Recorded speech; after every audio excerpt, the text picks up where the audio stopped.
Joe Rogan Podcast. Check it out. The Joe Rogan Experience. Train by day, Joe Rogan Podcast by night, all day.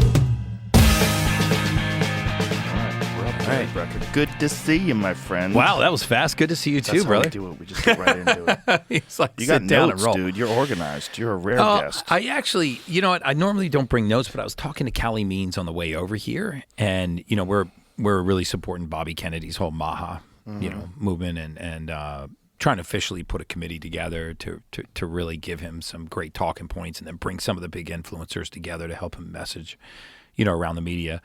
And I was like, what are some of the wins that we've had in the last week that I don't know about? And so he just rattled them off, and I There's some just wins. jotted them down. What are the wins? Well, I mean, so Trump formed this Strong Kids Commission, and if you remember when he first got into office, he actually, by executive order, he authorized Bobby to do a study with the Health and Human Services to look into the genesis of chronic disease, because nobody's talking about it. The National Institute of Health or National Library of Medicine or in our public health policy, nobody's talking about what's causing this pandemic. Gee, I wonder why they're not talking about it. Well, I could give you a couple of. I could Do give you you a think couple money of has clues. anything to do with it? Yeah. No way. Yeah, These you're are a the best- conspiracy theorist, dude. You're I down the know. rabbit hole. That's my problem. You think that just my main because problem. people get paid, they do things that are shady. Yeah, I know. That's a weird thing to think. I should stop thinking that way. Yeah, I mean, we make $110 billion a year on type 2 diabetes. They're trying to put that out of business for sure. Yeah, they don't want right? that money. No. They're like, hey, Stan, how do we get this off the balance sheet, bro? How do we get rid of this? Is stinking up. So the there's place. a business that relies on people being so disgusting that they get type 2 diabetes. Mm-hmm. So bad with their diet, just eating pie and drinking soda till their body just starts to cave in. Yeah, And but then- don't worry, but that's worth how much a year? $110 billion. That's Type not 2 a diabetes lot. That's alone. not a lot of money. It's not like that would change anybody's opinions on things. Well, I mean, a lot of people could live on that. There's a lot of people I know that could live on that. Bro. Isn't that funny? A lot of people could live on what's killing other people. Yeah. Isn't that funny? Like a lot of people are buying yachts on what is killing people. Yeah, so Wild. The interesting thing is look at our food stamp program, which is the SNAP program, which is one of the biggest subsidies that we have in the government, $120 billion a year. $10 billion of that is going to subsidize sodas. I mean, Well, $10 they billion need of that. soda. It's an important part of the food pyramid, I think. It's right, Isn't it in there? It's right up there with Lucky Charms, right? Yeah, Lucky Charms is right above ground beef. Yep, and grass-fed steak, and then you get to the top, and you got soda. It's phenomenal. And then the American Heart Association just ironically comes out in favor of soda in the SNAP food program. And We went over that and we found out that they're paid by Pepsi and by Coca-Cola. Wow, It's just so dark. yeah. It's so crazy. It the is. American Heart Association gets money from Coca-Cola and Pepsi. Yeah, I checked into my Airbnb here in Austin, which by the way, love Austin, man. I see why you came here. We covered it all on my podcast, so I won't go down that rabbit hole. But it truly is, man. People are amazing. Food is amazing. Went to this little restaurant called The Well, which I love, and they catered all my food. But there's like a serious wellness vibe here. Mm-hmm. But A lot of healthy people. Yeah, a lot of healthy people. So I check into the Airbnb, and I go into the closet, like the owner's closet wasn't locked, and I went into the owner's closet. Of course, it's like all Cheerios and cookies and crackers, and I pulled a couple of bottles of these seed oils out, and I did a little post about it because I was like, look at all the heart healthy labels on this, Right. and we talked about seed oils last time, but it's and I get attacked a lot for saying that these polyunsaturated fatty acids are bad for you, but a lot of times it's actually not the plant itself; it's the distance from the plant to the table. Right. Can you explain, because you were explaining the other day to us the process that it takes to turn rapeseed oil, which First is of all, what it's called canola is. oil, Joe. And they decided that rapeseed was problematic, so they changed it to canola oil. I always thought it was corn oil. Yeah, corn's good for you. Corn oil must be great for you. Oh, yeah. Oh, we're using canola oil. Cool. Peanuts. Please explain though the process, because it's so vile. It's insane. So rapeseed, canola, is a plant. Essentially you put it in a commercial press, and it will come out gummy. And so to degum it, you use something called hexane. And hexane, if you go to National Institute of Health or National Library of Medicine, you'll see that is a known neurotoxin. It's classified as a neurotoxin, same as fluoride, right? Which is actually fluorosilicic acid. We get to that later. But so we degum it with hexane, and then you take this degummed oil and you heat it to 405 degrees, which turns it rancid. I mean, there's no mechanism on Earth for temperatures to reach that much, especially plants to encounter those kind of temperatures. So now it denatures, it turns rancid. So now it's putrefied and it smells. So now you have to deodorize it. So we deodorize it with sodium hydroxide. So we degum it with a powerful neurotoxin. We heat it to 405 degrees and turn it rancid. And then we deodorize it with a very powerful carcinogen. And then in some cases, we bleach it and bottle it and put it on the shelf. You ever go to the grocery store and you see the entire grocery aisle? It's all these like Wesson oils or vegetable oils, but they're all exactly the same color. Mm-hmm. Like exactly. They have that same beautiful clear hue. That's not how they anything look super occurs healthy in nature. You know? No. If you squeezed 10,000 watermelons into watermelon juice and put it all on the shelf, They would vary a little bit. Yeah. But there's no variance there. And so this is a chemically controlled process. And it's, again, it's not back to the polyunsaturated fatty acids per se. It's the pro-inflammatory process that they cause. These foam cells and the inflammation in our arterial wall, which actually calls cholesterol to the site of inflammation. And we blame cholesterol for a lot of the heart disease, atherosclerosis, arterial sclerosis, because it's at the scene of the crime, but it, rarely pulls the trigger. I mean, cholesterol is kind of like a fireman, right? It gets called to the fire to put the fire out. Right. And so the theory that if we had fewer firemen, we'd have less fires is kind of absurd. Right, but that's the theory. That's the theory in LDL cholesterol. It's like, it might work in California. I could see them passing that legislation. Yeah. You know what we need? We need less firemen. But so the theory that if we push down the firemen, which was called to the site of inflammation, meaning we reduce the cholesterol, which was called to the site of inflammation to cause the repair, rather than ask what started the fire, that notion is about to be, I think, blown out of the water by big data. I think you're going to see big data, artificial intelligence, and early detection in the next 5 years are just going to circumvent the entire system. Do you think there's a possibility of removing food oils from the market? I don't think that we'll ever replace food oils, excuse me. Yeah, seed oils. I don't think that we'll ever replace seed oils. Why not? I think what's really interesting is the chemical processing. So another really good thing, and I'm helping to author this paper with Callie Means and a bunch of other folks to present it to Bobby Kennedy in looking at the genesis of chronic disease. Because if you and I know lots of people have talked about this on your show, so I won't belabor the point, but if you look at the spending of $4.5 trillion a year, right, on healthcare in the United States, and then you say, well, what do we lead the world in? Well, as of December 6th, we were ranked 66th in the world in life expectancy. We lead the world in morbid obesity, type 2 diabetes, multiple chronic disease in the single biome, meaning not just our population has multiple different chronic diseases, but multiple chronic diseases in the same body, because most people don't just have one autoimmune disease, or they're not just hypertensive and diabetic. They're hypertensive, diabetic, and hypothyroid with an autoimmune, usually multiple autoimmune. We lead the world in infant mortality, maternal mortality. And so you got to ask yourself, how is $4.5 trillion a year in spending leading to these kinds of consequences? And very often it's actually not the food, it's the distance from the food to the table. So it's not necessarily the plant, it's what we're doing to process these plants to get them on the table. And so I think what you're going to see is these GRAS guidelines, generally regarded as safe, which is essentially how the FDA decides whether or not you can micropoison the population. So we are allowed to micropoison the population, right? We're allowed to put certain amounts of pesticides, herbicides, insecticides, preservatives. That is a great way of putting it, too. It's micropoisoning. Yeah. So that's really what's happening. It's exactly what's happening. And a lot of experts will say the dosage determines the poison. And that's largely untrue when you talk about cumulative dose toxicity, meaning if I give you this sandwich and this piece of tuna fish and it has a very small safe amount of lead or mercury, it's probably not going to hurt you, right? But if you don't methylate that metal out of your body and you keep eating that same kind of fish, I mean, nobody got mercury poisoning from a single piece of tuna fish. What they got mercury poisoning from was continuing to eat the same thing over and over and over and over again, and they got a cumulative dose toxicity, which is what a lot of foreign countries use. So in other words, I can't just say if I put, 1 drop of arsenic in this glass, is that going to kill you? It might make you mildly sick, cause an inflammatory process. Maybe it's not going to kill you. But if you drink one of those 5 times a day, 7 days a week, now you're toxic. And that's what's happened to our country. We didn't get here quickly. We got here by slowly stacking these micropoisons. Right, but is it possible to change all of, like, whatever we use seed oil for?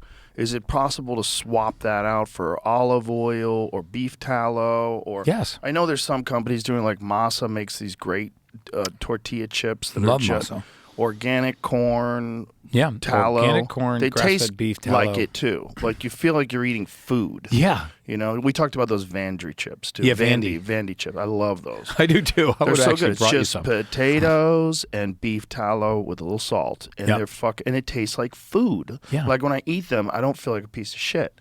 Like if I eat a bag of Doritos, I feel like a fucking loser. Yeah. Even while I'm eating, I'm like, oh, you loser, shut up, pop my face, like, shut up. These are delicious. You shame yourself. You're like, do. Joe, I'm so I do. disappointed in you. But isn't it possible to just replace those, or would it require? Is it one of those things like there's an issue with factory farming? Everybody thinks factory farming is disgusting when it comes to animals. It's vile what they do to chickens and pigs. But is it possible to give everyone cheeseburgers in food deserts without factory farming? Like, have we gotten so far ahead of ourselves that we don't have sustainable regenerative agriculture as an option?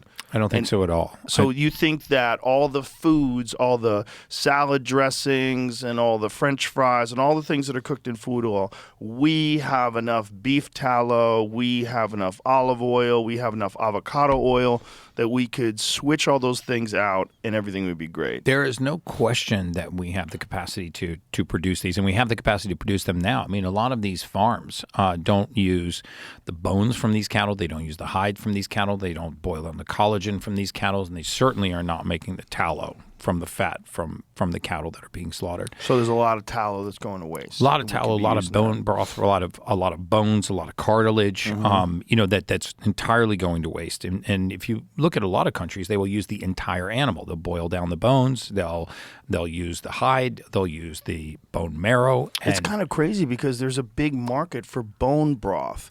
There's a big market for beef tallow. Why wouldn't they? I mean, they're just wasting money. I think you have the perception that there's a big market for it because you're kind of in the know, right? You're probably in the, I hate to use this term, but woke 1%. Oh, no. Right? If you went into he's That like, did he sounds call terrible. me woke? That sounds. It used to be cool. When I mean woke 1%, I mean I hate that word woke. Well, But- you're using it the correct way, though. You're using it the way African Americans used to use it. Black people used to call woke like you're awake. I'm woke. You can't Yes. sneak that stupid shit by me. Right. I'm woke. Right. You know, and then the fucking white people took it over and ruined it. Like a lot of things. Exactly. Did we fuck that up too? Not us. Not us. But the ones with blue hair. Yeah. Now woke means a whole different Well, ballgame. now it's essentially a pejorative. They can't even use it in a positive way. It's that's beaten down. But I to the like point it where because it's gross. kind of like you can just be triggered about anything now, so it's so convenient. Yes. Because I can really silence you if you start out intellectualizing me. I can just be like, dude, you're triggering me. You're hurting my feelings. You're triggering me with Dude, information. I kid you not. I've never talked about this. I'm probably gonna lose half my audience, but No. I went to Harvard University for this thing, this longevity summit through a very good friend of mine. I won't mention his name because then I'll give away the event that I was at. I called my wife on day 2, and I was like, babe, I feel like I landed on Mars. I go, I got to get out of here. And she goes, what is going on? I said, I just listened to a panel of PhDs for 4 hours debate about whether or not a microaggression is something that could happen to you that you don't recognize, that was causing a micro trauma that the other person didn't realize they were doing, but it was still creating an unsafe environment. I think there should be mandatory jiu-jitsu classes for those people. Mandatory jiu-jitsu. My head was so twisted. Here's your micro trauma. Yeah, when they passed the microphone to me, I got so much trouble. And I won't say his last name, but Daniel, he's still mad at me right now because of this. They passed the microphone to me and they're like, do you have anything to add to the conversation? I go, this sounds like a bunch of people, this whole panel up here, you guys sound like you boarded a spaceship and literally left Mother Earth. Because I have no idea what you're talking about. You are talking about trying to identify something that you, by its very nature, say you don't know if you have it or you don't. So let's just admit that it's a ghost. So how are we going to, we can't measure it, we can't find it, we can't prove you have it, we can't prove you don't have it. So how are we going to treat it? What's this culture of victimization so and the monetization? It's like there's status in victimization. That's the thing. They've essentially made it like a virtue to be a victim. So you're looking for little things that have possibly. I believe there was a microaggression. I think I think I felt it. Possibly rolled his eyes. I possibly rolled. That is gonna haunt me. I need therapy now. I think he might have rolled his eyes. And that's absolutely acceptable. That is a microaggression. Like maybe rolling your eyes. Like you say something to me and I go, okay. And then I leave. Oh my God, that was a microaggression. Yeah, What I just did going, okay. But here's the cool thing, microaggression. Is you're kind of off the hook because if you didn't intentionally create the microaggression, I just perceived it as Depends a microaggression. on who I am. If I'm a white heterosexual cis male, then you're screwed. I got problems. Then you're screwed. So anyway, back to the food supply. We took a U-turn there for a second. What's really interesting is if you just take a very 30,000 foot view and you say, let's just look at the broad strokes on the blue zone research, right? There's no continuity between diets in these blue zones. So it's not keto, paleo, pescatarian, vegan, vegetarian, raw food, Atkins. It's whole food, just what you were just saying. Whole food and a lot of healthy lifestyle. Whole food, well, the two things that were non-interchangeable were sense of purpose and community and activity until later in life. So you didn't have any of the blue zones where people didn't feel a sense of purpose and community in life. In fact, there were no such things as assisted care living facilities. The assisted care in those countries is mom and dad move back in with the kids until the day that they die.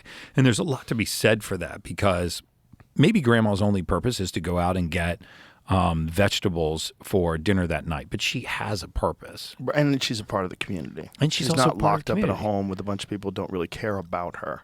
Yeah. We knew something in the mortality space because I used to study mortality and mortality research. And we knew that if you wanted to cut somebody's life expectancy in half at any age, and I mean at any age, you put them in isolation.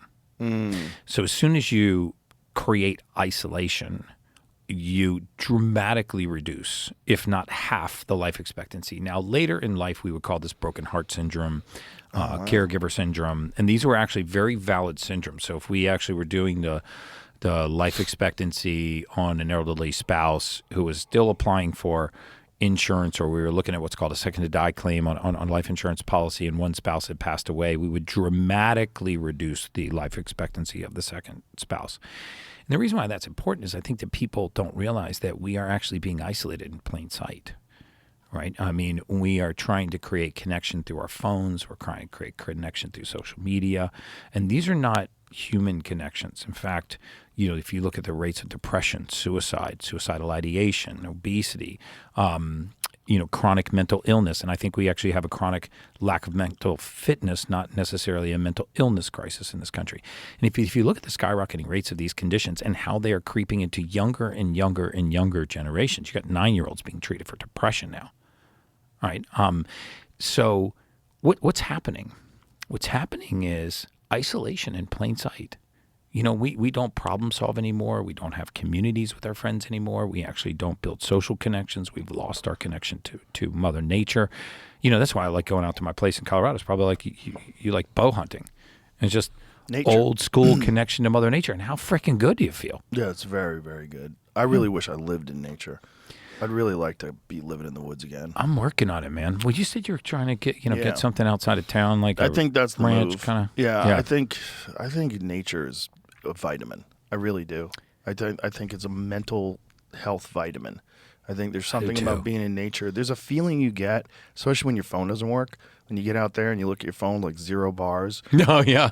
and you're out there in like real woods, it's just like, you just feel better. Yeah. You just feel like more tuned in. You hear birds and branches snapping and things Yeah. going on, and coyotes, and it's like, God damn, it feels good. We have this place in Colorado. My wife and I, she's been going to for 35 years since she was a little girl. When we got together 10 years ago, she started bringing me and my family out there. And her father's got 10 acres, her uncle's got 10 acres, and then this 50-acre piece came on the market. So we bought it, and we're building these old school, like really authentic log cabins on there. And I write about this all the time because in Miami I have this really fancy place, and I've got all this fancy equipment, red light therapy beds, hyperbarics, hydrogen beds, all that stuff. But I'll go out to this Colorado home, put on a 20-pound rucksack. I know you do a 150-pound rucksack, so I feel like a complete Most pussy. of the time I do 45. Okay. This episode is brought to you by Visible. Now you know I tend to go down a lot of rabbit holes. I want to know everything about everything. And if you're like that, you need wireless that can keep up. Visible is wireless that lets you live in the know. It's the ultimate wireless hack. You get unlimited data and hotspot, so you're connected on the go. Plus, Visible is powered by Verizon's 5G network, meaning fast speeds and great coverage. And with the new Visible Plus Pro plan, you get premium wireless without the premium cost. And the best part, it's all digital, no stores. You can switch to Visible right from your phone. It only takes about 15 minutes, and then you manage your plan in the app. Ready for wireless that lets you live in the know? Make the switch at visible.com/Rogan. Plans start at $25 a month. For the best features, get the new Visible Plus Pro plan for $45 a month. Terms apply. See visible.com for plan features and network management details. That's Sometimes I man's weight. do it and I carry 2 50-pound kettlebells. Oh, shit. No, I really... Yeah. I'm not even telling the rest These of are my just story. short bursts. Yeah, This great. is not like long distance. It's just, Yeah. I just do it to tax my system. Well, I do farmer's carries, but... I do that too. Yeah, farmer's Yeah, carries, I actually they're like great. those. But that's what I mean by that. Yeah. I think farmer's carries, like suitcase carries, are actually better. What, closer one to? hand? One Oh, hand? Oh, one hand. Yeah, because then it makes you balance on the other side, and then you swap it out to the other side.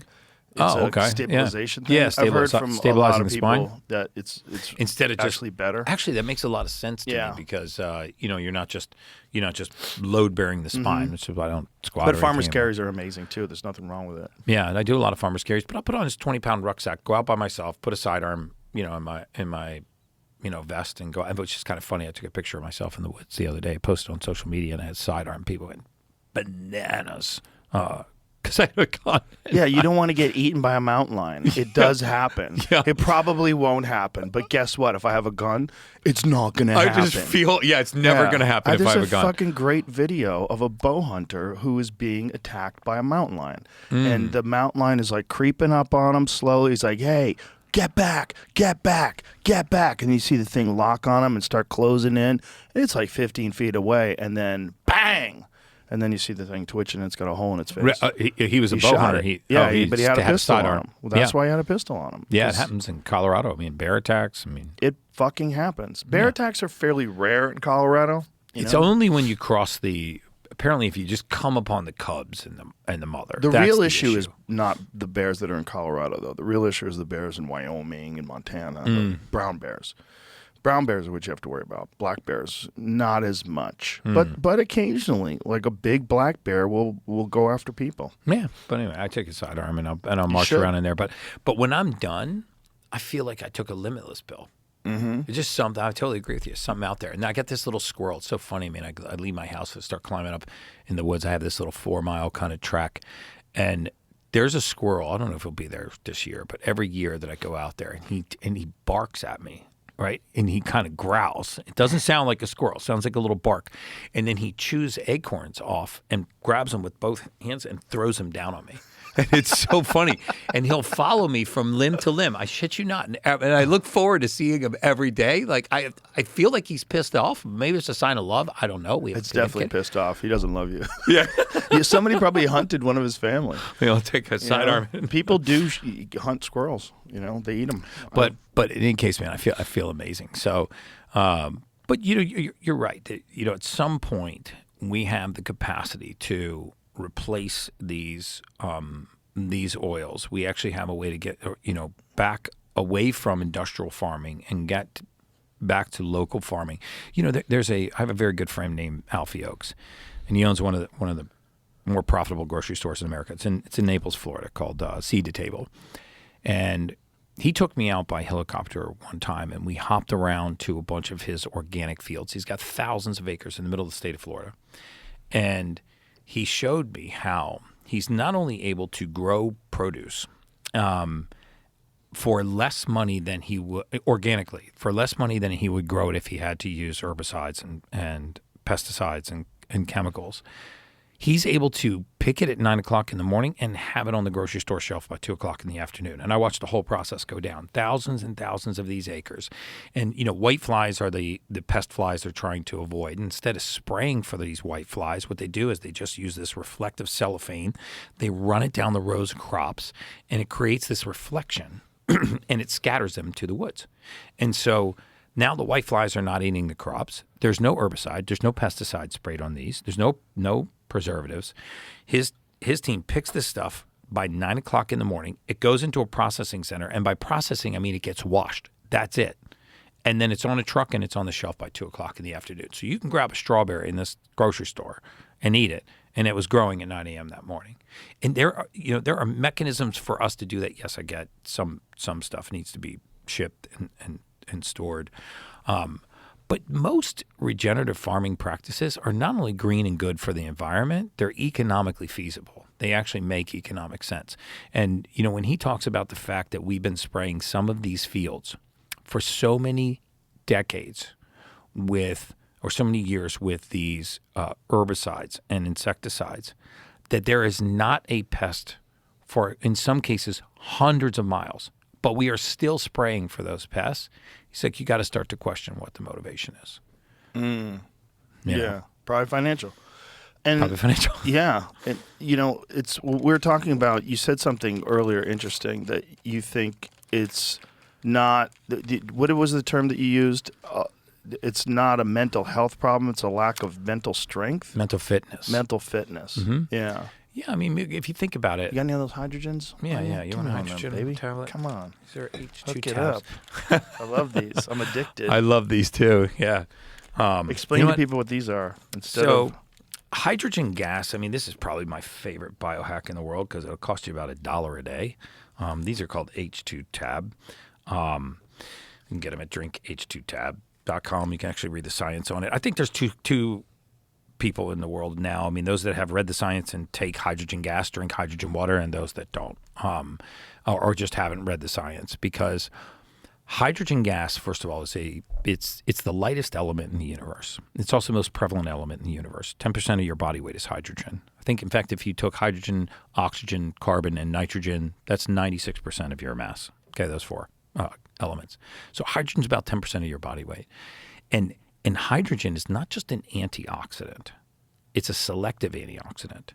Right? So if you look at oxidative stressors like nitric oxide or superoxide or hydrogen peroxide, okay, so all of these oxidative stressors, they can be good in certain amounts. Like you need a certain amount of nitric oxide, right, in your body, but too much nitric oxide is bad. Too much hydrogen peroxide, bad. Too much superoxide is bad. So if you were to take an antioxidant like vitamin C, and take very, very high doses of antioxidants, this can be very bad for you because you're suppressing too much oxidation in the body. You're actually suppressing these oxidative stressors too much. Hydrogen, on the other hand, uses the body's homeostatic process to suppress inflammation. So in other words, it works through something called the NRF2 pathway. It affects a protein called NRF2, which moves into the DNA, binds to the DNA, and then the DNA spits out the instructions for catalase, superoxide dismutase, and glutathione. So in other words, you're actually using the body's regulatory system to actually control inflammation instead of externally trying to control inflammation. And the second thing it does is it targets the only oxidative free radical that I think all of the science points to as which is hydroxyl radical, having no use in the body. So it selectively targets that and regulates the rest of the inflammatory process by using the body's homeostasis. So I guess a very long-winded way of saying that hydrogen gas can go anywhere in the body. It reduces inflammation, improves circulation, improves memory. There's a really interesting study published on the Journal of Experimental Gerontology, and it was published in November of 2021. And most, these clinical research studies, they'll look at younger populations, like healthier younger populations. But this actually looked at a 6-month study on hydrogen water versus non-hydrogen water in 70-year-old and older folks. And they used something called TET2 to measure methylation. They measured cognitive function, sleep scores, sit-stand ratios, how well they're able to sit and stand, telomere lengths in their chromosomes. And the really fascinating thing about this study is it was done during COVID. So these seniors were basically imprisoned, right? So they were not mobile. And the only difference between the groups that they controlled for was the presence of hydrogen water. At the end of this 6-month period during the lockdown, the control group had lost 11% in their telomeres. The non-control group had gained 4%. They had better short-term recall, better cognitive scores, better circulation, improvement in cardiac markers, improvement in inflammatory markers like C-reactive protein. I think it's the greatest biohack on earth. That and like some sea salt and some amino acids, like a perfect amino. I mean, just covering your bases. I think those are your foundational basics for optimal health. And it's like delicious. Comes Dude, in it's so good good. flavors and it's easy to drink. It's like a pain-free thing that you can do. You can Inexpensive. bathe in it too. You can actually Really? bathe in hydrogen gas. How many tabs do you put in the water? You can actually put what's called a hydrogen bomb, which just looks like a big bath bomb. It just creates hydrogen gas. It's elemental magnesium. What does it do for you when you bathe in it? It goes right transdermal, goes right through the skin. So remember, hydrogen is the smallest, lightest element that we know of, right? So it will go right transdermal, and these hydrogen gas will form in between water molecules. So a water molecule is H2O, but hydrogen gas can actually exist outside of the water molecule. And when you put excess hydrogen gas into the water, it will go right transdermal. And I have 2 of these baths at my house. I never talk about it like on social media, so I guess I'm about to talk about it now. But I have literally put people into these tubs. I'm kidding you not, crippled with arthritis, and they will skip out of my unit like they won the lottery. It's incredible. I mean, so transdermal reduction of inflammation in joints from these Yes. hydrogen bombs. mm-hmm. How long does it last? Or from a hydrogen bath. You can get these machines. I mean, one for your house is about $7,500, $8,000. They make some that make nanoparticles or nanobubbles, which are about 1/500th the diameter of a human pore. So if you run these things on your face, it'll actually push all the sebum out of your skin. It'll get rid of dandruff, psoriasis, eczema. If you have any kind of inflammatory condition like knees, hips, shoulder, rotator cuff, arthritis, low back, bathing in hydrogen gas can be one of the most therapeutic things that you do. Really? Can you my add God. it to a cold plunge? You can add it to a cold plunge. And what's interesting about adding it to a cold, in fact, I use this Cold Life cold plunge, and I've got these guys trying to see if we can incorporate the hydrogen gas into the cold plunge. So where the motor pulls the cold water out, it's going to send it into a hydrogen generator and then push it back into the tub, because as the temperature drops in water, you can saturate more gas. So a 48-degree, quote me exactly on this, but a 48-degree cold plunge will hold about twice as much gas as a 102-degree, warm tub. So if you were like just taking like a warm bath. Right. So you're going to be cold plunging for 3 to 6 minutes every day, or, that's what you and I do. You might as well be in there with hydrogen gas. And so I'm working with these guys from Cold Life to see if we can plumb these hydrogen generators. And basically it creates the hydrogen gas by taking distilled water and breaking distilled water apart and then throwing the gas into the water. And it is noticeably different when you bathe in this gas or not. Like I had Sean Ryan over to my house for a podcast one time, and he's all banged up from being a Navy SEAL, and he's got nips and bibbles all over his body, and he just thought it was really weird because I was like, dude, you got to get in my bathtub.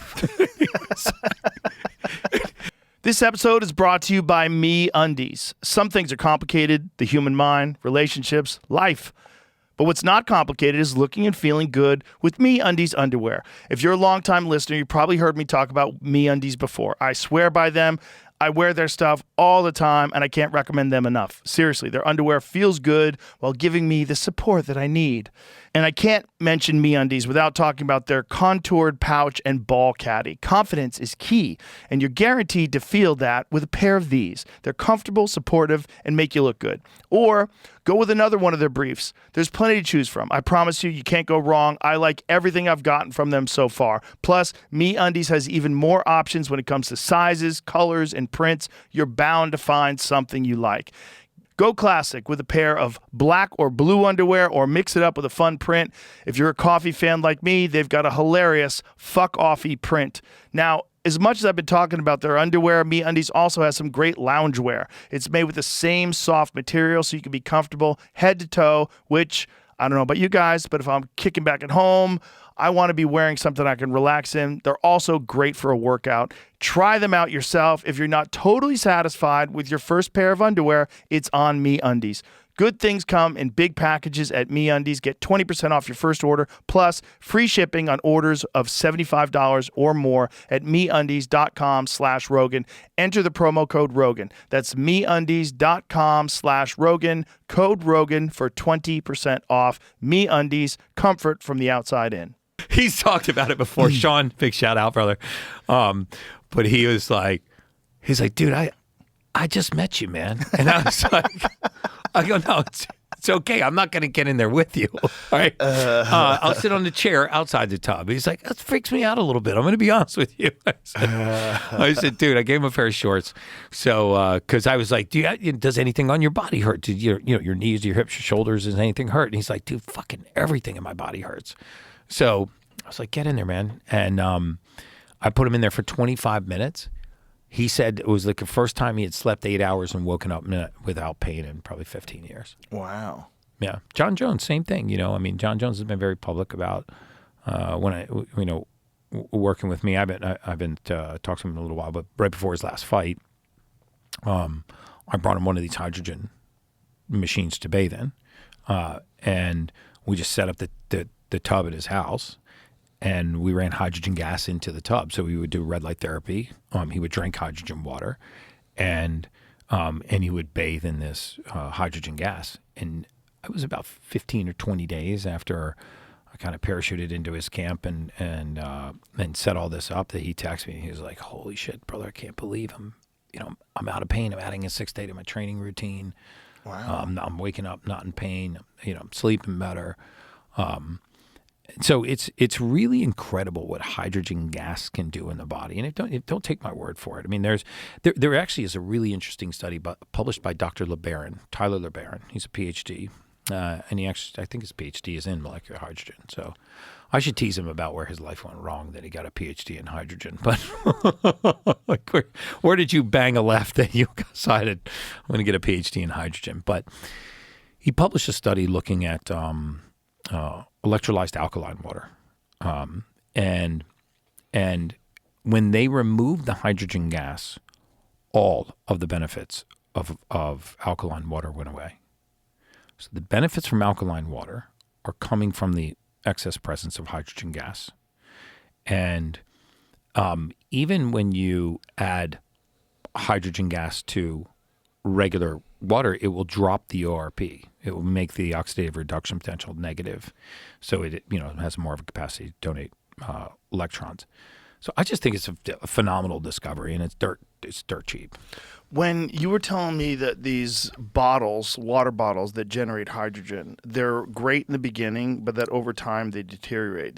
Would the same issue happen with the hydrogen generators that you would use for the cold plunges? They're a lot more robust. They're a commercial generator, so they're not actually working under pressure. So the water flows through these. So a lot of the ways that you create high part per million hydrogen gas in these water bottles, and I actually just won. I'm about to put a press release out about it. I actually just won a $16 million civil judgment against a fake hydrogen water bottle company that used my name, image, and likeness to run a bunch of ads and sold tens of millions of dollars in these bottles. But essentially, at the bottom of these bottles, there's something called a proton exchange membrane. And this proton exchange membrane comes in contact with the water through electrolysis, and it creates the hydrogen gas. The problem with these bottles is that this electrolysis process, if you put tap water in there and use chlorine, can actually create chlorine gas. You can also create something called hypochloric acid. So what happens is over time, the bottles that I tested, because I used to be a huge fan of these bottles, and I carried them everywhere, and I would notice that that it didn't bubble as much, 4 or 5 months after I had the bottle, and so I sent it to be tested, and lo and behold, these proton exchange membranes break down over time. So the first time you use the bottle, you're getting very high part per million hydrogen. But 4 or 5 months later, you're getting almost none. Maybe 6 months later, you might be getting zero. Could you just swap out the membrane and continue to use the same bottle, or would you have to use a new bottle? They don't send you a new proton exchange membrane. Now, some of them you can screw off the bottom, and they theoretically could send it to you, but they're expensive. They're like $250, $300. I mean, an H2 tab, like a hydrogen tablet, will cost you $1 a day. Right. And so and it gives you more. And it gives you a higher part per million than almost all those bottles. And it's consistent. It's high dose hydrogen gas that's exactly consistent. So every single time I put one of those tablets in the water, it's a consistent dose of hydrogen gas. And I used to get a lot of shit online because I was promoting these bottles so heavily because I believed in them tremendously. But the average person's like out of pocket $250, $300. Right. So this is a lot more financially cost effective. Yeah. So with the cold plunge thing, you're saying because it's a commercial unit, it would work differently and it'd be more robust? Well, it's not using pressure. Okay. Right. It's circulating through this machine, and it's creating, using electrolysis and creating the hydrogen gas going back into the tub, because you don't need. You're not trying to drink a therapeutic dose. You're trying to bathe in a dose. You don't need as high part per million, so you don't need the pressure. But the really cool thing is, because if you do it in a cold plunge, and when I pull this off, I'll send you one. If you do it in a cold plunge, because as the temperature drops, the more you can dissolve more gas in that volume of liquid.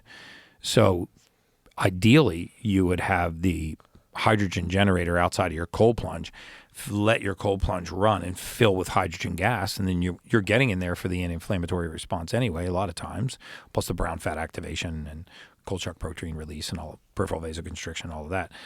But you would now be exposing yourself to very high doses of hydrogen gas. You'd feel amazing getting out of there. When I bathe in that hydrogen gas, so my wife Sage had a really bad car accident right before we met 10 years ago, and she severely damaged her spine, her L5S1, and ended up having to have a spinal fusion. And so her L5S1 is fused. And even though she's thin, she's fit, she gets a lot of low back pain. And when her back pain flares up, there's no chance she's sleeping. But when we put her into that hydrogen nanobath, 25 minutes in there, she sleeps like a little baby. And it's very calming, too. It's that shifting you from that sympathetic state, that kind of fight or flight, to that parasympathetic state of rest and digest. You can feel that the effects of that hydrogen gas when it goes transdermal and starts to relax you. Feels good. Well, it seems like the more effective way is to do it in a warm tub, though, because you can stay in there for longer. So you'd get more exposure. So you would get less hydrogen, but more exposure than the 3-minute cold plunge? Yeah, I this is where I like to see some data, which I don't have. So I do know that if the water is colder, you're gonna dissolve more gas, because you're gonna have a higher part per million in cold water than you are in warm water. But then you got to look at what's happening in warm water. You're probably having your pores are dilated. You've got a little vasodilation. You probably have better surface circulation in your skin. So you might be actually carrying more of the hydrogen through the skin. I don't know. Versus when you're in a cold plunge, you're going to have that peripheral vasoconstriction. Right.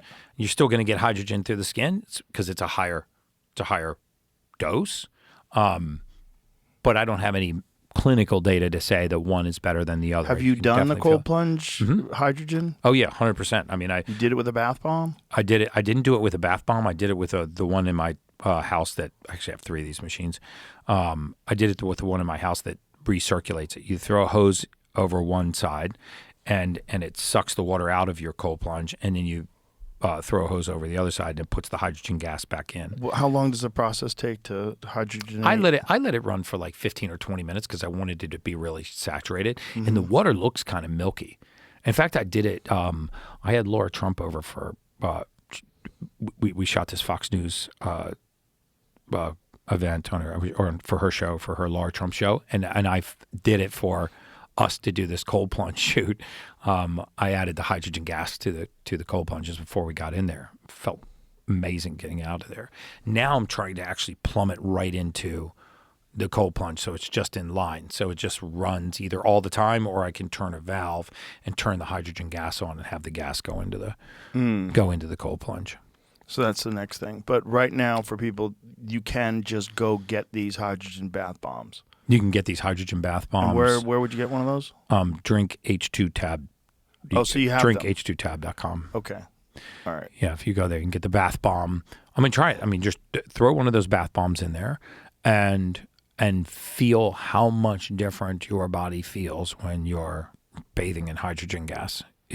It's incredible. I really feel like it is one of the best hacks that so few people are using. I mean, so many people are on anti-inflammatories. So many people are suffering from inflammation, not just neural inflammation in the brain, but non-specific markers of inflammation like C-reactive protein, homocysteine, that are causing all kinds of havoc. I mean, you think about the fact that about 70% of our circulation is not done by our heart. Right? Our heart circulates about 30% of the blood in our body, but the other 70% of the circulation is an activity called vasomotor or vasomotion. Right? Think of a snake swallowing a mouse. And we don't really cater to this part of our circulatory system. Explain what you're saying. A snake swallowing a mouse? So think of a snake. So if the heart doesn't circulate roughly 70% of the blood in our body, how is that circulation occurring? Because obviously blood is still moving. You have about 63,000 miles of blood vessel in your body. And so your heart is not strong enough in a single contraction. Your left ventricle, your heart that's ejecting that blood, is not strong enough to push the blood through 63,000 miles of vessel. And so how does the majority of this circulation occur? Well, the majority of our circulation is microvascular, right? So the microvascular circulation does not move blood by pressure. It moves blood by something called vasomotion or vasomotor. And the best way I can describe vasomotion or vasomotor is to think of a snake swallowing a mouse. And the reason why I say that is because there's no pressure coming in the front of the snake, right? It's not being pushed down the snake's throat. It's being muscularly moved down the snake's throat. So it's a wave-like motion, right? It's this wave-like motion called vasomotor or vasomotion. And vascular laxity, how the laxity that's in your vessels matters, your blood viscosity matters, and inflammation matters.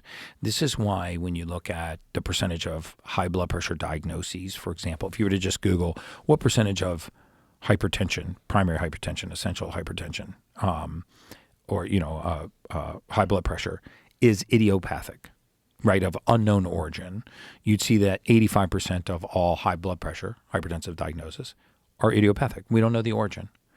And so we examine these people's heart, EKG, EEG, heart sounds, lung sounds, maybe a dye contrast study, maybe a CT angiogram, maybe some other kind of diagnostic heart imaging. We can't find anything wrong with the heart.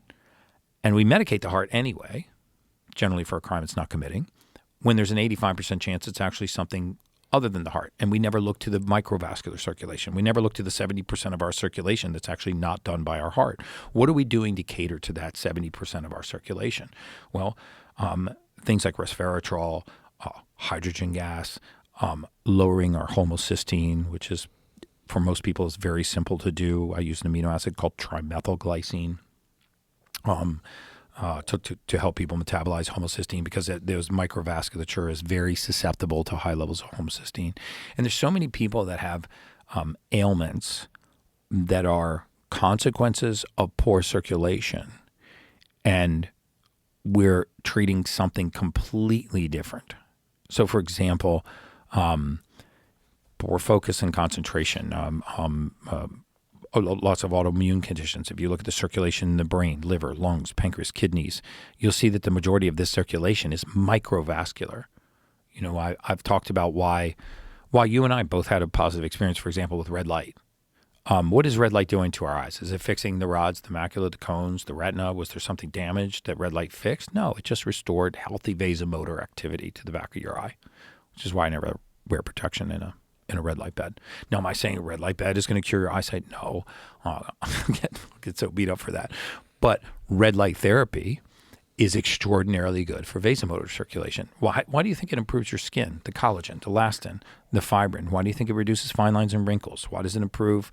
Why can it improve our eyesight? Because it restores healthy vasomotor activity.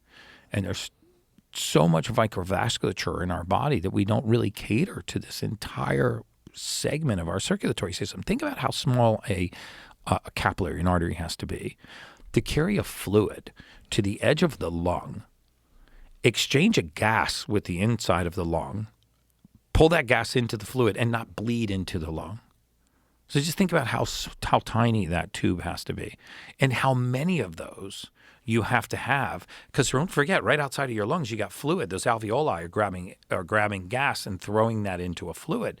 Well, at some point, that pipe has to meet a piece of tissue. How is it not bleeding into that tissue? It is that small. It's microvascular. This is also where hydrogen gas comes into play. I don't know where I was going with that point, but I just find it fascinating that we've got so many things that we can do to cater to a lot of these ailments that people chalk up to a consequence of aging, and they could be as simple as catering to that portion of your circulatory system. It would be so fascinating to run a long-term study on twins, identical twins, and have one person just eat the standard American diet and the other person follow all these protocols. Hydrogen gas, fitness, healthy food, no seed oil, no drinking, and just see. Yeah. What do they look like after 20 10 years? Yeah, or 20 years. 20 years would be wild. Wild. Be like sending one of them to space, you know. and it's so funny because, you know, we're so wrapped around our medical system that's really 50, 60 years old, 70 years old, and how important a randomized clinical trial is, and placebo-controlled randomized clinical trial that's been peer-reviewed, and all of this. But we negate the Eastern philosophies that very often have been around for thousands of years.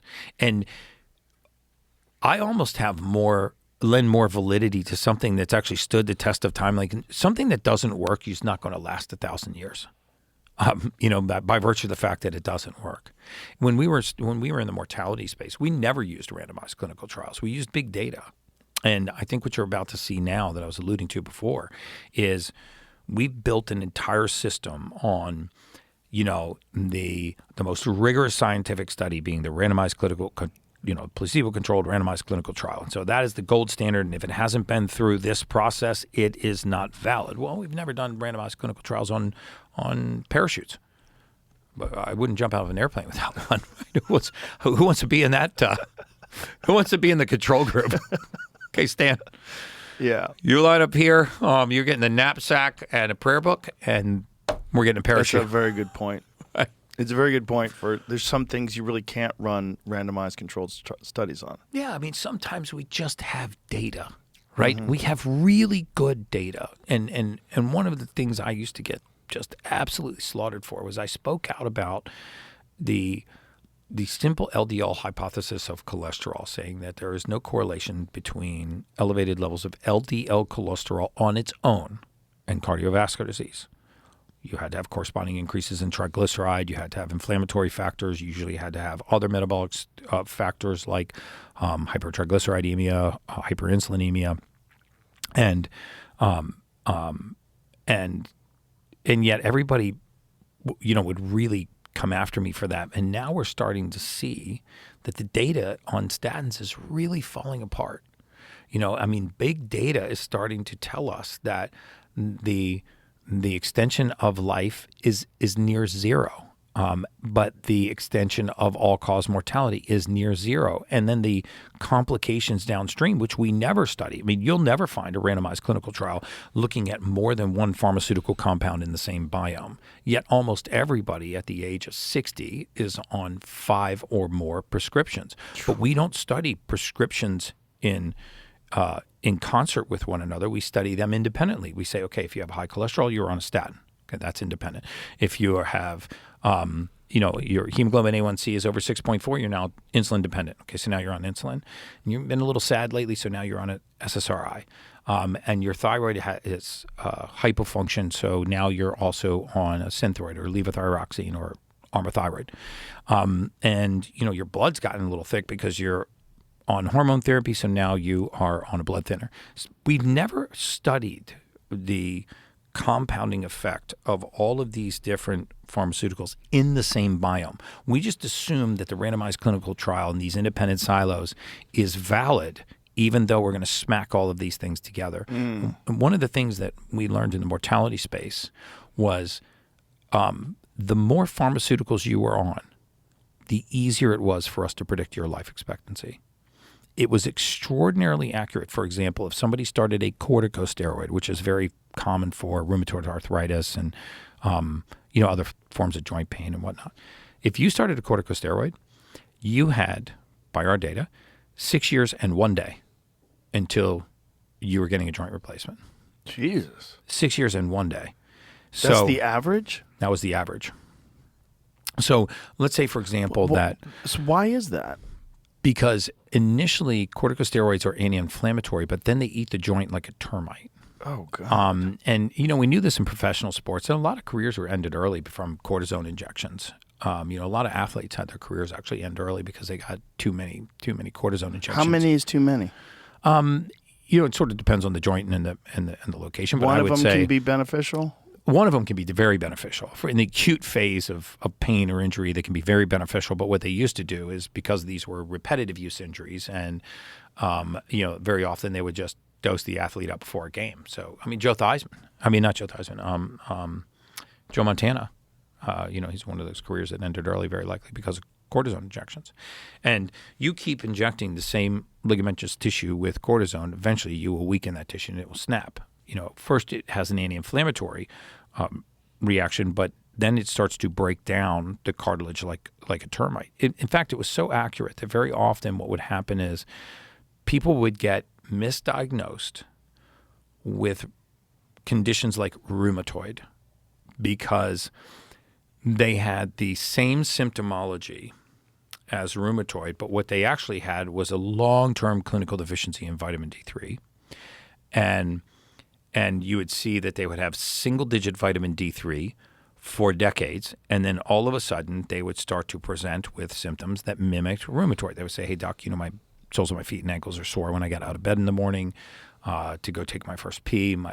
I feel like I had a workout the night before when I haven't. My low back hurts, and my knees and hips and shoulders are stiff. Now it's spread to my upper back, and lately it's kind of hard to make a really tight fist. Well, if you give those symptoms to the wrong primary care doctor, maybe without doing any confirming diagnosis, without SED rates, without RA factors, they go, you know what, Joe, you've got rheumatoid arthritis. But don't worry, I'm going to put you on something called a corticosteroid. You're going to take this pill every morning, and you're going to be fine, methotrexate, whatever it is. And initially you feel great because it kills the inflammation, but then it starts to erode the cartilaginous surface. So if you think about the fact that you had a nutrient deficiency, that you're now being treated with a pharmaceutical, and 6 years and 1 day later, now, by the way, the methotrexate, for example, will give you a gene mutation. It will mimic a gene mutation called MTHFR. Oh, that one. That one, That's the motherfucker gene. Motherfucker gene. Yeah, the motherfucker gene. So even if you don't have MTHFR, let's try one of those. Yeah, I might as well try it. Even if you don't have MTHFR, if you take methotrexate, you inhibit your folate metabolism. Cheers, bro. No hydrogen gas, no coffee. I actually saw you sniffing something on one of your podcasts. Smelling salts? Theo Vaughn. What was that? I don't want to do it, by the way. You can do it. No, Jamie, I'm not. shuck one over No. there. I brought it up the wrong time. Give me a freshie. I'm not doing it. Here we go. I just see all this shit over here. Oh, this is a fresh one. So this one hasn't been opened yet. What is that? This is, do you know who Juju Mufu is? Crazy. Juju Mufu? Yeah, well, he's an influencer, but he's like very impressive athlete. He's like super jacked. Dude, if you got a name like Juju unbelievably Mufu, fit guy, you got to be able to beat ass. Incredibly flexible. This is the guy. Oh, yeah, I've seen He's a him. freak, like a real Yeah. freak. I mean, for sure he's not natural. There's not a fucking chance in hell, but I don't care. But what he makes this stuff. We have no affiliation with him. We buy it. We're not sponsored. So people, Okay. oh, you making money off that, bro? No, Money off. no, I'm not making. Dude, money. I'm scared, dude. I saw should be Theo scared. Vaughn almost like, Brian Simpson took his headphones off and ran out of the room. no, dude, I'm not getting anywhere near that. No. This is a good one. I'm gonna God, sniff just it the with bag. the top on. If it, Just really? the bag. Oh, and it's Give sealed. me the bag. I'll do the bag. Just take a sniff of the bag. Ugh. This is so wrong. It is wrong. I feel so dirty. Oh my god, That's dude! nothing. That's nothing. That's just the bag that the smelling salts have been sitting in. Oh my god! So what powerlifters do is they take a sniff of this shit right before they lift weights. You ready? Here we go. No, I'm not. There's zero chance. Oh, woo! Oh lordy! Dude, there is Come on, bro. zero chance I'm Get on doing in. that. Get on in, bro. Come on, reach for it. Peer pressure. Take it. Get it about 6 inches from the nose. Take a haul. It's good for you. I can't guarantee Oh it's my good God. for you. No, that was No, nothing. that got me, oh, dude. you're That such a came in from baby. the Come on, you're a bottom biohacker. You're a real man. Get in there. Take a sniff. Yeah, I'm a real sniff. man. I don't Get in do there. this shit. Get in there, bro. Get in there. 1, 2, 3, go. Sniff. Yeah, that's what I'm talking about. Oh god, the That's what I'm talking about. eye. Let's go. And that was a freshie. The fresh ones are the really hard ones. We have these in the green room of the comedy club. People get addicted. They're all taking sniffs I think before I they go on lost sight stage. in my left eye. Yeah, it'll come back better. Come back stronger. I have no data to support that, by the way. Now I'm gonna go down the rabbit hole of that. You're Dude, going to I want prefer another my one in about hydrogen 5 water. minutes. About 5 minutes, you're going to say, give me round 2. Yeah. Where were we, dude? We were actually Who knows? something important. Anywhere. I Methotrexate, did- MTHFR, I think. I did want to ask you about cholesterol before I forget. Mm-hmm. Where did the narrative come from that there's good cholesterol and bad cholesterol, and that HDL is good, LDL is bad? You want to lower your LDL and you want to take a statin. Where did all this? So, high density lipoprotein and low density lipoprotein. The HDL, the high density lipoproteins, generally considered the good cholesterol, and the LDL, the low density or VLDL, very low density lipoprotein, are considered the bad cholesterol because they're softer, right? But what we know now is that the size of the cholesterol molecule matters a lot. In other words, the smaller the particulate size of cholesterol, the easier it is to cross into the arterial wall. Gets eaten by macrophage, and it forms something called a foam cell, which is essentially this foam cell process of oxidized cholesterol is what is the genesis of narrowing of the arteries, right? But again, we have to remember that cholesterol is called to the site of inflammation. So if you had two people, one with cholesterol of 100 and LDL cholesterol, and another one with cholesterol of 129, does the person with 129 have a higher incidence of cardiovascular disease? No. Does the person of 129 have a greater risk of a cardiovascular event? No, just because they have elevated LDL cholesterol. Now, if you start to look at other markers like C-reactive protein, which is a great marker for cardiovascular risk, if you look at triglyceride cholesterol ratio, because remember, fat, triglyceride, is largely transported around the body on the surface of cholesterol. So if cholesterol was a tennis ball, the fuzzy yellow surface would be a fat, triglyceride. And if you remember from high school geometry, as the size of a sphere gets smaller, its surface area to volume ratio goes up. So what that means is if I had two dude, I can still, that thing is, I gotta seal this thing, dude. It's like, I'm gonna go blind in my left eye. I'm trying to be smart and I can't see out of my left eye. Dude, what is it? That's a good question. Ammonia? It's no joke, man. I remember my clinic when Dr. Sarda used to tape these things to the wall because she would do she would do these shoulder injections on people, and they would get woozy, and she would just crack one of those smelling salts, and they used to use them back. for boxers when they got knocked out. When they got rocked and they get into the corner, they'd give them smelling salts and wake right up. Wow. Not really, but... So let's say you had 2 basketballs of cholesterol. This is an oversimplified version for the audience, but you have 2 basketballs of cholesterol, and they're covered in fat, okay, a triglyceride. And let's say I add more triglyceride to the bloodstream, right, which happens when you eat high sugar, high glycemic carbohydrate. Why? Because part of insulin's role is to block forms of energy metabolism that would allow you to burn fat. Or at least slow those pathways down.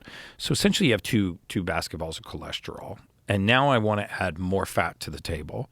Those 2 basketballs become 4 softballs.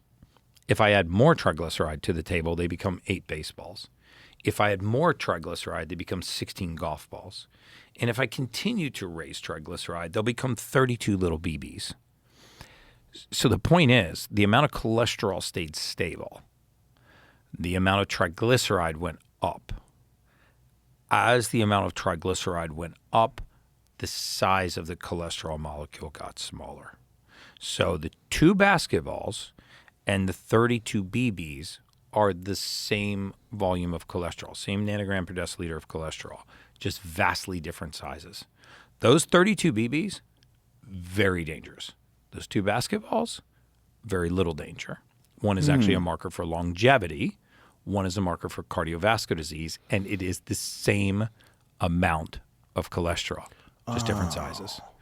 So different sizes. I got my blood drawn a couple of years ago, and the doctor asked me if I was on cholesterol medication. He said, your cholesterol is really low. He goes, are you on medication? I said, no, but I eat mostly meat. Yeah, your triglycerides will usually go down. Your LDL cholesterol will go up if you're on a ketogenic diet. Dr. I think it's Nadir Singh is his name, he's a cardiologist, did an unbelievable YouTube video on this. I actually did a podcast with Dr. Aseem Malhotra, who is a cardiologist. Has he been here too? Yeah. Unbelievable Love guy. that guy. Hey, shout out to Aseem. He's an incredible guy. And Aseem would tell you the same thing, that he fought the British Medical Journal and got publications that he was trying to have published, pulled because he was fighting the narrative on statins, one of the biggest drugs in the world. We knew in the mortality space that the centenarians that we were processing death claims on, I don't recall a time during my career when we had a death claim on a centenarian, somebody over the age of 100, that did not have elevated levels of LDL cholesterol at the time of their death, because very often these people would die either in hospitals or assisted care living facilities, and we'd process the death claim. And in order to get the death claim processed, you'd have to know, day, date, time, location, cause of death. We'd have to get a death certificate. And these people were dying with elevated levels of LDL cholesterol, which you would think, well, wouldn't they have died a lot younger of cardiovascular disease? And now the data is starting to come out to support these other metabolic issues like hyperinsulinemia, hypertriglyceridemia, high blood sugar, that these are villains that precede cholesterol, attaching to the arterial wall. And so when we talk about metabolic health, we really shouldn't just isolate LDL cholesterol. We should be looking at our blood pressure, our abdominal obesity, our sugars mainly, whether or not, what our fasting blood glucose is, what the 3-month average of our blood sugar is, our hemoglobin A1C, making sure that's below preferably 5.4. Looking at our insulin, because insulin resistance develops a long time before a lot of these things show up, and looking at other inflammatory markers like C-reactive protein and just generalized markers of inflammation, because most people are eating a very pro-inflammatory diet. And this is why you can't isolate one thing and say seed oils are what's killing Americans, vaccines are what's killing Americans, aluminum vaccines or fluoride in drinking water. It's the cumulative dose toxicity of all of these things. Our water is toxic. And we have fluoride, we have chlorines, we have PFAs, polyfluoroalkyls, we have microplastics, we have bisphenols. I actually did a test on myself and my entire family called a Vibrant Wellness Test. And you it's a blood and urine test, and essentially it tells you whether you got mold, mycotoxins, heavy metals, all of these different things. The amount of BPAs in my blood, and I would consider myself pretty on top of my diet game. The amount of BPAs, there were traces of jet fuel. There were aflatoxins. Jet fuel. There were traces of jet fuel From all your flying? like accelerants, like aerosol accelerants, maybe from flying. I fly a lot. My daughter had it in her blood too, and so did my wife. And then we all had very similar species of mold, which we got rid of, and I felt a lot better. And it was in your home? It was actually in my daughter's apartment. We actually ended up having our doctor write a letter and break her lease, and we moved her into a apartment right next to us in Coconut Grove in Florida. But she was starting to have, and she's a nurse, and she was starting to have these strange symptoms, just brain fog. Her joints were just killing her in the morning. By the end of the day, her ankles were swollen. Her mood started to collapse, like the peaks and valleys of her mood kind of went away. She was, I was bringing her over to the house, and obviously as a biohacker, I'm trying to solve everything. So I was like, we got to do this vibrant wellness test medicine. We got to figure out what's going on. And then boom, the mold just jumped off the chart. Our youngest daughter too is suffering from recurrent sore throats. And you know that viruses and bacteria and mold have been mortal enemies for years. I mean, think penicillin and bacteria, right? And so we live in the mold capital of the world, and very often when you get mold toxicity, it's not just a constant infection. It has a latent phase, a dormant phase, and then a sporulating phase. And so these mold infections, which a lot of doctors will tell you are complete nonsense, are absolutely valid. I mean, there are people that right now that have severe brain fog, they have joint pain, they have really poor focus and concentration and short-term memory issues. They've got hormone imbalance. They've got water retention. And they got swollen ankles. And they cannot really figure it out. And they'll do a standard blood test, and you don't see this on a standard blood test. And when you do something like a vibrant and you look at these this mold toxicity, you get rid of it, and you see the entire blood panel, comes back into optimal ranges, and they feel amazing. Just like my daughter, we did EBO2, we did sauna, we did gut binders, activated charcoal binders, high doses of glutathione, and over the next few weeks, we slowly walked, this mold right out of her system. But people suffer from this all the time. In fact, I've been deep down the rabbit hole of a lot of the foundations of these autoimmune diseases because in my previous clinic, we had 150,000 patients come through our clinic system, and nearly everyone that we saw that had an autoimmune disease was told by their doctor, you just woke up one day and your immune system went haywire. Right, so you have Crohn's disease because one day you woke up and your immune system is manufacturing antibodies to your colon, or you have hypothyroid because you woke up one morning and your immune system is manufacturing antibodies to your thyroid. So now you have Hashimoto's, or the lacrimal gland in your eye and you have Sjogren's, or your blood, you have lupus. And we immediately just assume that God made a mistake, that the immune system is malfunctioning. Instead of us taking a step back and saying, what if actually the immune system is acting properly? What if God didn't make a mistake? What if it's attacking the colon for a reason? We just have to figure it out. And if you just eliminated 4 things, mold mycotoxin, heavy metals, viruses, and parasites, just those 4 categories, I believe that you would get to the majority of the genesis of autoimmune diseases. Just, some of these autopsy studies on multiple sclerosis, for example, were 100% positive for certain colonies of helminths. Helminths? Helminths, which are parasites. And these helminth colonies or the larvae from these were actually in the myelin sheath of 10 of 10 autopsies that they did on multiple sclerosis patients. And I'm not by any way means saying that everybody that has multiple sclerosis has parasitic infection. But There are healthy parasites.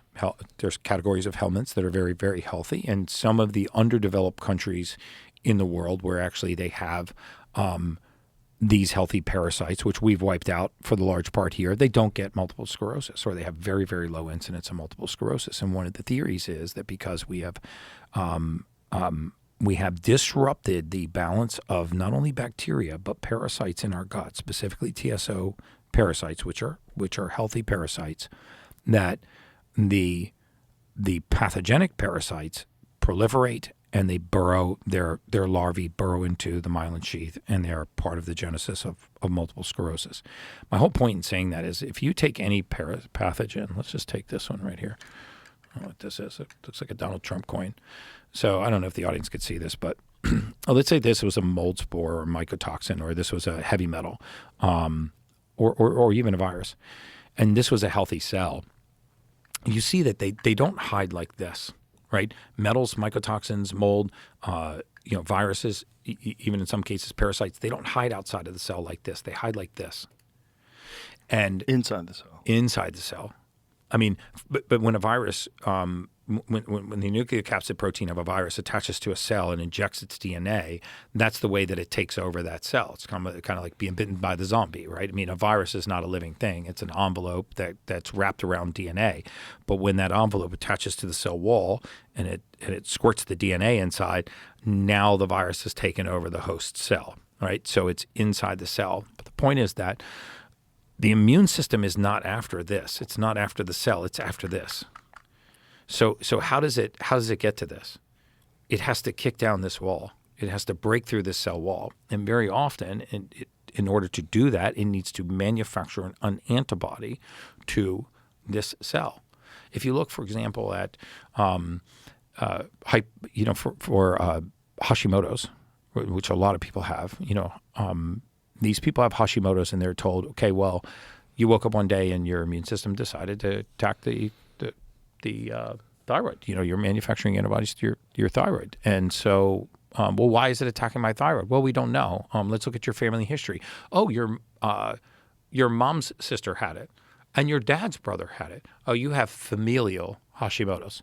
Even though there is no gene for Hashimoto's, so you couldn't have inherited it from your ancestor, because it now runs in your family, you're told that you have a genetically inherited disease, and now you have to subscribe to a lifetime of medication. Instead of taking a step back and saying, well, what would have called my immune system to that site? Look at the incidence of heavy metal toxicity, mercury poisoning in Hashimoto's. Look at the amount of lead and mercury poisoning in Hashimoto's, because the thyroid has an affinity for heavy metals, and very often when they retreat into the thyroid, the immune system will chase them there. And look at the genesis of a lot of Crohn's disease. I mean, a lot of Crohn's disease has to do with the disruption of the single cell layer in your gut that allows bacteria and other pathogenic contents that should stay inside the luminal wall of your gut. They leak out, and they're in an area that they don't belong, and the immune system is attacking them there. And then we want to hold the immune system responsible for the crime and say, hey, we're gonna arrest the police officer for what this criminal did. I mean, those contents are in areas of the body where they don't belong, and so we're going to put you on an immunosuppressant, or we're going to put you on an anti-inflammatory. And we're actually going to stop the immune system from protecting you. Instead of saying, what contents could be leaking from my gut that are causing the immune system to light up? And you could just keep going through lots of autoimmune diseases like this, multiple sclerosis, a lot of these conditions. But mold, mycotoxins, metals, parasites. I mean, if I was ever told that I had an autoimmune disease, I would not accept it until I'd done those kinds of tests. Interesting. So back to the narrative of HDL and LDL. How did it get formed that LDL is the bad cholesterol? Because the majority of people that had high LDL cholesterol also had high other factors going on in their body. And just like a lot of these randomized clinical trials, we look at things in isolation. We study one thing in isolation. One of the worst things we do, in my opinion, in modern science is study human anatomy or human physiology or biochemistry in isolation. So we say we're going to take a cell out of the body, we're going to put it in a lab, we're going to look how it behaves in a petri dish, and then we're going to assume that when I put that cell back into the body, it's going to behave the same way. And so we didn't solve for all of these other factors. Well, what was the person's insulin level? What was their fasting glucose? What was their hemoglobin A1C? What were their other inflammatory markers like C-reactive protein, creatine phosphokinase? What were the other lifestyle factors that were going on? And what you'll find is correlation between high levels of cholesterol and people that have cardiovascular disease, but not because of the cholesterol, because of all of the diet and lifestyle risk factors that go around it. But we can build a multi-billion dollar, in fact, $1 trillion industry by just lowering this one biomarker. And when we lower this biomarker, if that biomarker were directly linked to all-cause mortality, if it were directly linked to the incidence of cardiovascular disease, then we would see in the population where we lowered this biomarker, we would see an extension of mortality, right? Because we said this biomarker was high, LDL. So if we lower it with statin, then we're going to see an extension in mortality. And lo and behold, we see no extension in mortality. So how's it continued to be used? Because it's continued to be marketed that way.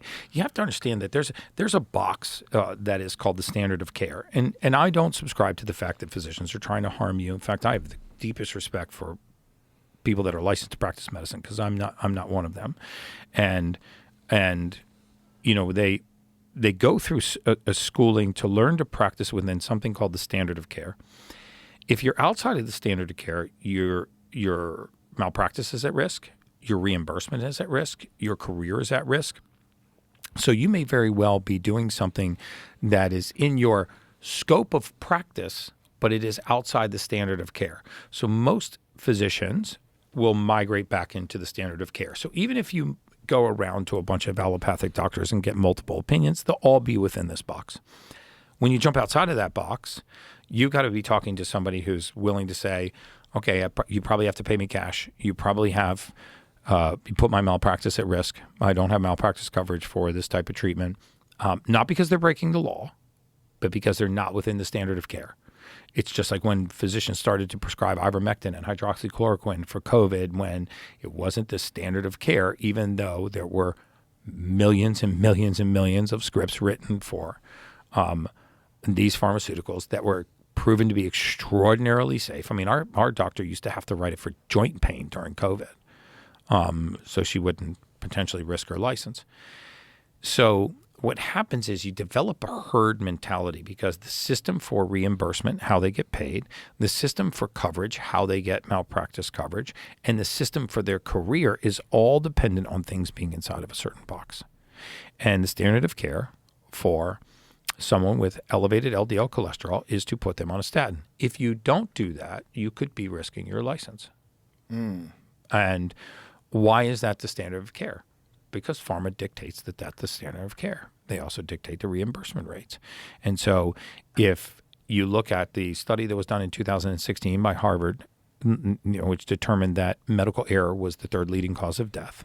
I think it was repeated by Hopkins in 2019, but the Harvard study in 2016 is very clear that the third leading cause of death in America is medical error.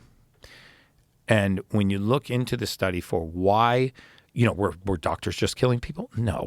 What happened was they looked at ICD-9, ICD-10, ICD-11 codes, how they're coding, the diagnosis of what's happened to you. I have to, as a doctor, I've got to sort of slot you into a diagnostic code so I can get reimbursed and you can get medication and we can all get paid. Mm-hmm. But if I don't have a diagnosis to slot you into, I got to pick sort of the next nearest one. And there is no diagnosis or way for me to be reimbursed or to make a living if I go, look, Joe, your hemoglobin A1C is like 5.7. You're early stage pre-diabetic.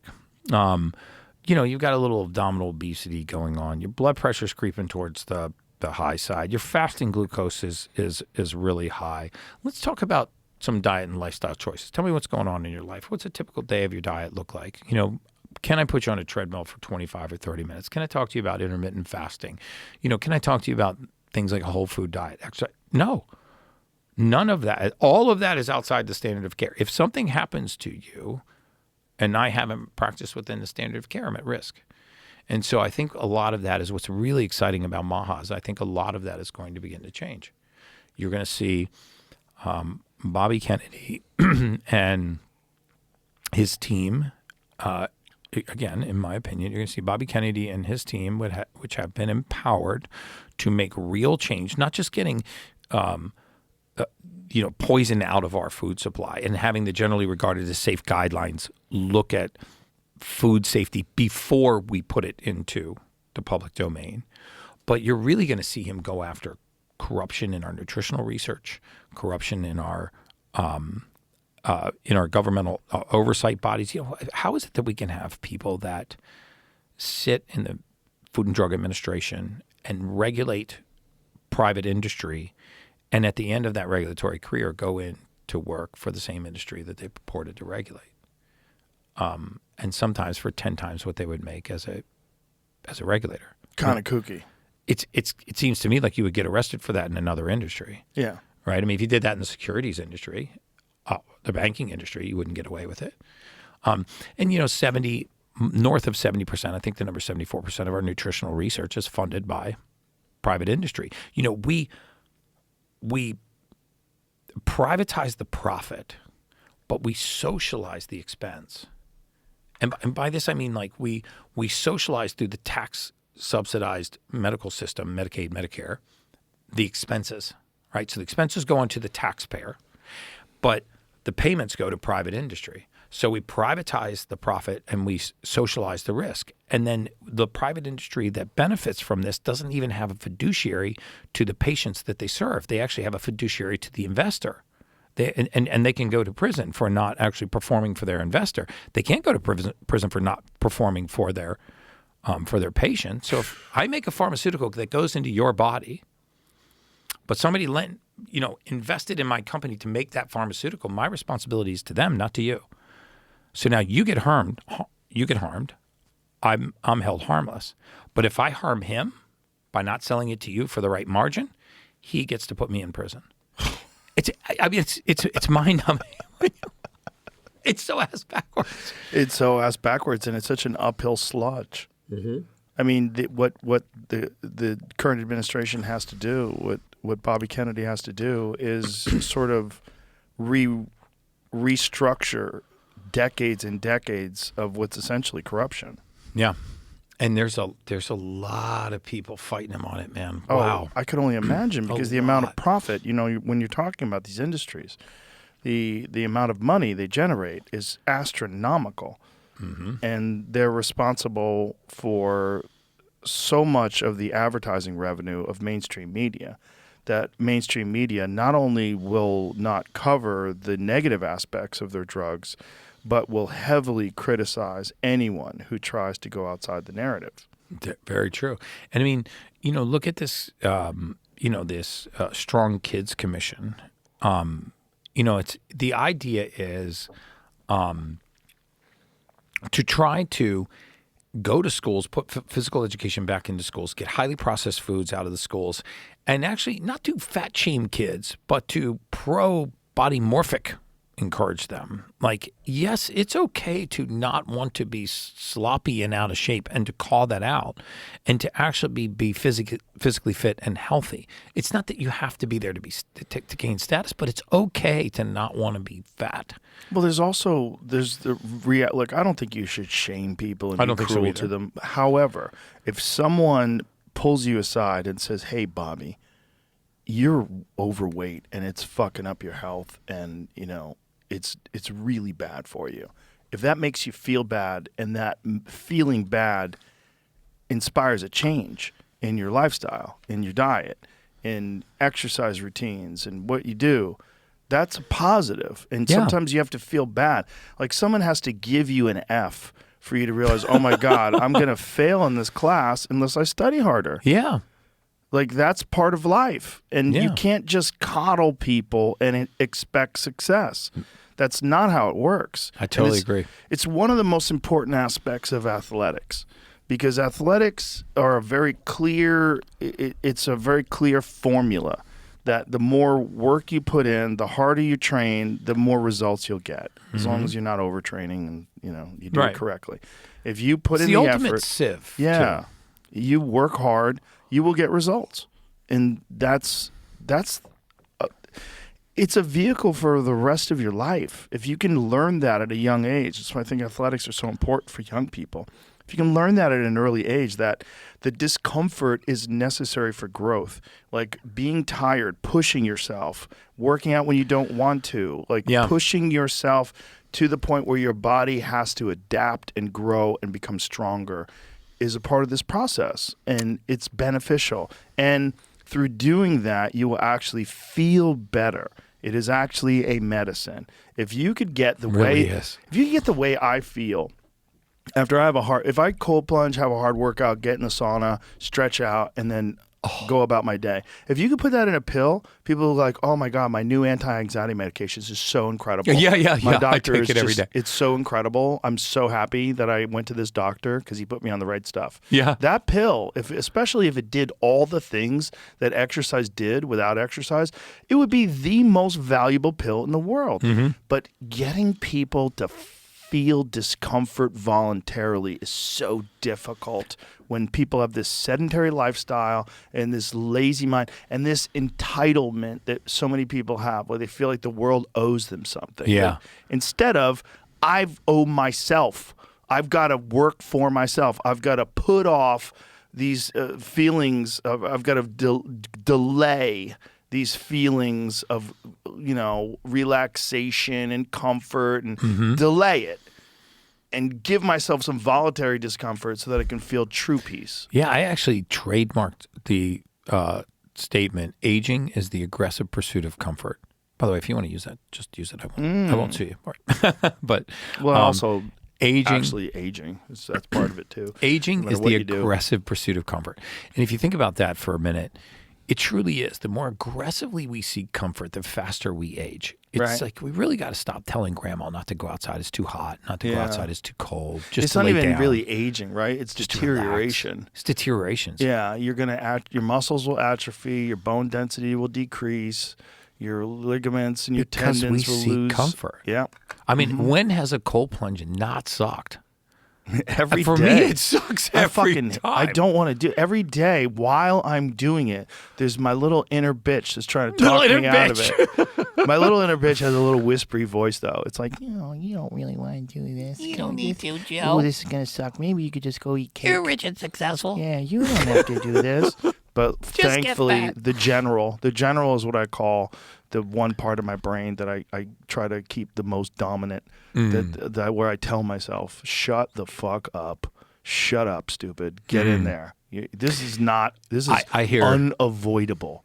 Get in there. I hear David Goggins in my head, like, shut up, you pussy. Get in that. Yeah. Get in that. Get in that cold plunge. He's like, what does he say? Don't negotiate with yourself. My son and I went on this race called the Great World Race, which is 7 marathons, 7 continents in 7 days.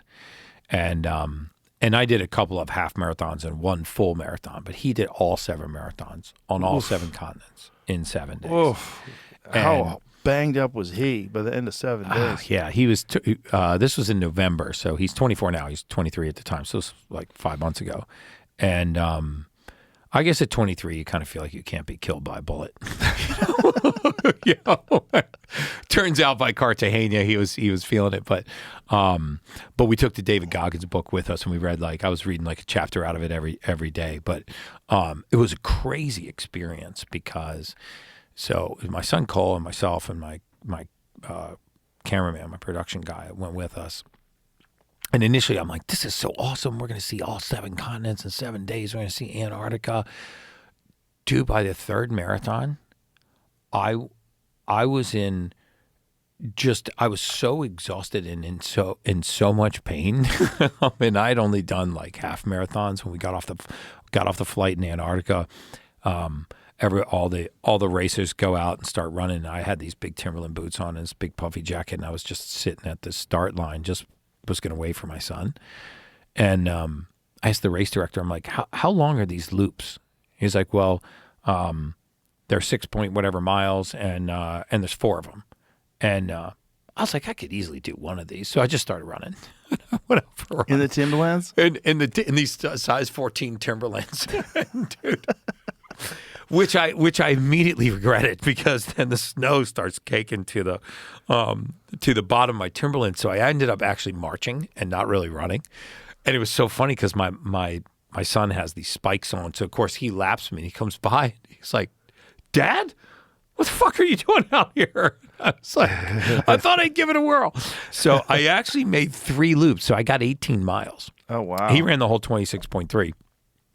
Then you get on the plane and then you fly 5.5 hours in economy sitting up like this, right? You fly 5.5 hours and you land in Cape Town, South Africa, and you get off the plane and immediately run another marathon. Oh, God. And it's balls hot. And then we packed up, and from that marathon, so now these marathons were only like 5.5 hours, 6 hours apart. So now you've done 2 marathons in 24 hours, one in Antarctica, one in the heat in South Africa. And then it was like 11 hours to Perth, Australia. And I ran another half there. He ran a full marathon there. And then you're done in Perth, Australia, and you pack up and we flew to Istanbul. And the cool thing about Istanbul is you could run on the Asian side and then run on the European side. So this was like the only night we got to stay in a hotel room and actually take a shower. And so we get to Istanbul, and the marathon was supposed to be along this wharf. It was like supposed to be. It's pitch black at night. It's the dock is all broken apart. You know, there's these big, huge cracks in the sidewalk, and it was 26.3 miles along this wharf. Only the thing was, we were told that they were going to get all the fishermen off the wall. And so it was lines and lines and lines of these guys fishing at night, and they would take the, Oh, boy. and they would snap the hooks forward. And so we get there and we're like, this is way too freaking dangerous. And I guess the company that they had hired to clear all these fishermen just took their money and said the whole course was going to be lit. Found out the course wasn't lit, so then you had to wear the headlamps. And so it took them like an hour and 20 minutes to clear all these fishermen. But then we started running, and we ran with those those headlights on. Mm-hmm. And if you've ever been in the pitch black and you've just watched that light bounce in front of your eyes, I don't know how my son did it, because I ran for like an hour and a half, and I was like, fuck this, I have nothing to prove, you know. I'm 53. I'm going to be 54. I'm like, I've already run a few half marathons. I feel really good. So he ran the entire thing, and I joined him for a bunch of laps. But finally, he just ripped the thing off his head because that light shaking in front of your eyes for 4 hours at a time. Pretty soon, you just start to go batty, and then you go to sleep. The next day, you run on the Asian side. Then it was 19 hours to Cartagena, and about a third of the athletes drank the water with the ice or ate the salad that was washed in the water from. Oh, no. And the worst Montezuma's revenge, Joe, you could ever imagine. Oh, no. Like a third of the plane wakes up 6 or 7 hours into this 19-hour flight, just puking both ends. Oh, boy. Lines outside the bathroom. Lines outside the bathroom. Squeezing your butthole shut, trying to get in there in time. People laying in the no. galleys, just throwing up into the trash cans. Oh, no. So brutal. Oh, And no. I swear, by the time we had landed, my son had lost so much weight, and he was just in the. And then we had we get to the hotel room, which you actually didn't get to spend the night. We got to the hotel room just to change, and he's in there just puking and crapping, and he finally gets his race gear on. And we go downstairs, and like half of the athletes are. Look like they're on their deathbed. And because we were late to Cartagena, the race goes off at like 12:30 in the afternoon, 12 o'clock in the afternoon. It's freaking 98 degrees, maybe 100 degrees, 90% humidity. It is the hottest, flattest, most unforgiving course. And I remember turning to my head of my production team, this Max, and I was like, Max, there is zero chance he's finishing this marathon. Because he'd already started at about 208, 210 pounds, and he was probably 190 by this time. And so I pull up next to my son, and I was like, look, man, if you don't give up on this race, I won't give up on you. And I sincerely regretted that at like mile 16 or 18, like saying that I would run the whole race with him, because I've never run a marathon except for that day. Everything in my entire body hurt, Joe. Like I was in so much pain from the waist down that I think I was just completely numb. And he was just going from porta potty to porta potty, puking and shitting, puking and shitting, puking and shitting. And I was having these sentimental moments where I was like, man, I'm so happy to be out here with you, dude. Like, we're going to look back on this one day and wish we were back here. And he would like look at me and go, Dad, shut the fuck up. And then I would quiet down for like another 30 or 40 minutes, and then I'd get sentimental again, and he'd tell me to shut the fuck up again. We ended up finishing the race, though. I don't know how he did it. He sipped little ounces of coconut water for that entire Cartagena race. And then we had to get on the plane and fly to Miami to run the 7th one, which I didn't do. He did. Wow. But I don't even know why I brought that up, but Crazy. It was a crazy, crazy moment. There were these women that were running this race, I kid you not, that they had Montezuma's revenge so bad that they would leave the race course and run into the bay that we were running beside and just shit themselves in the bay and then get back out and keep running the race. And the guy that set the world record in Antarctica left the course in an ambulance in Cartagena. Wow. It was insane, man. My friend Cam Haynes, when he was preparing for one of those ultra runs, when you run for 3 days, like 240 miles, he was running a marathon a day while he was working an 8-hour job. He was running a marathon a day? A marathon a day, yeah. Wow. Yeah.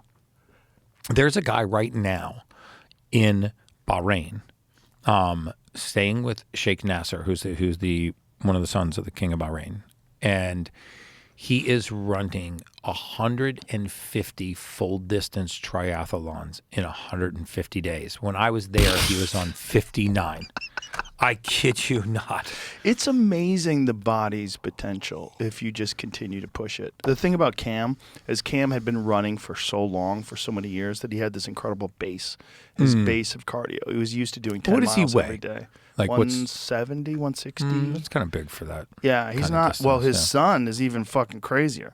His son just broke the world record in pull-ups in 24 hours. In pull-ups? Yeah, Wow. I think he did 10,001 in 24 hours.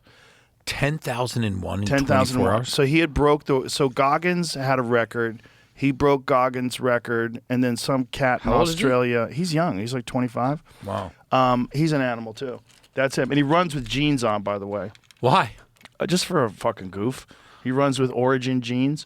Have you ever used those stretchy jeans that Origin makes? They're I think I fucking have. great. They're basically sweatpants. I don't know if I'd run a marathon in them. They're basically sweatpants. They give you no resistance. You Yeah. can kick somebody in the head with them easy. He's gifted, though. He's- Like, you can tell that stride. Like, he's just Well, he's been living with a coordinated. fucking animal his whole life.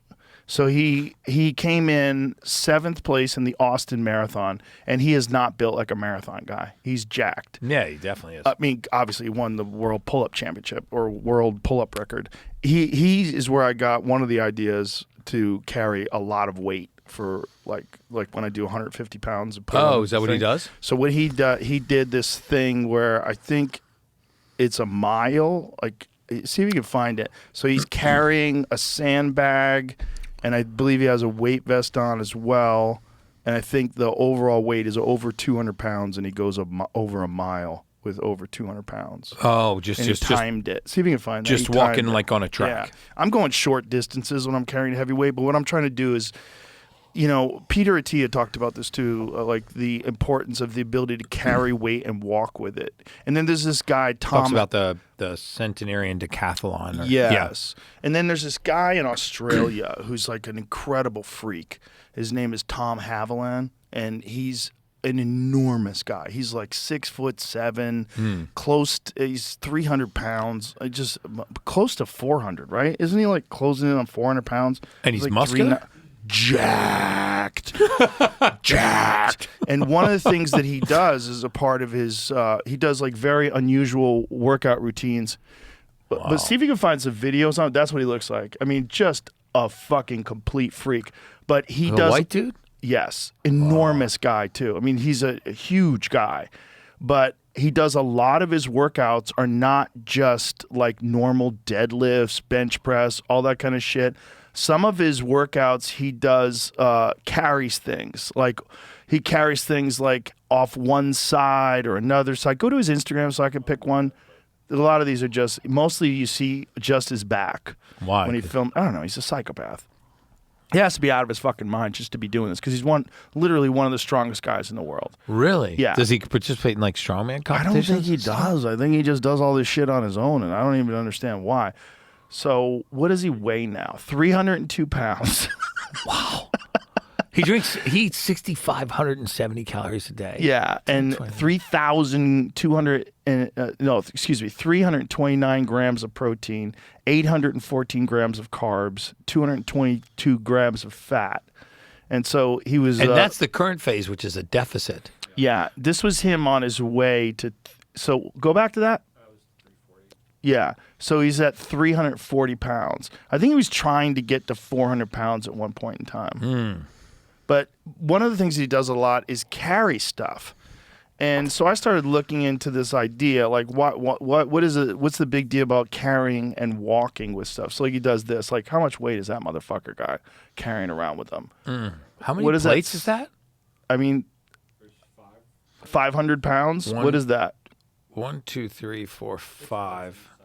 10 plates. So it's that's somewhere 450 around, pounds. Yeah, and so he's just walking short distances with this. So I started doing that in my yard.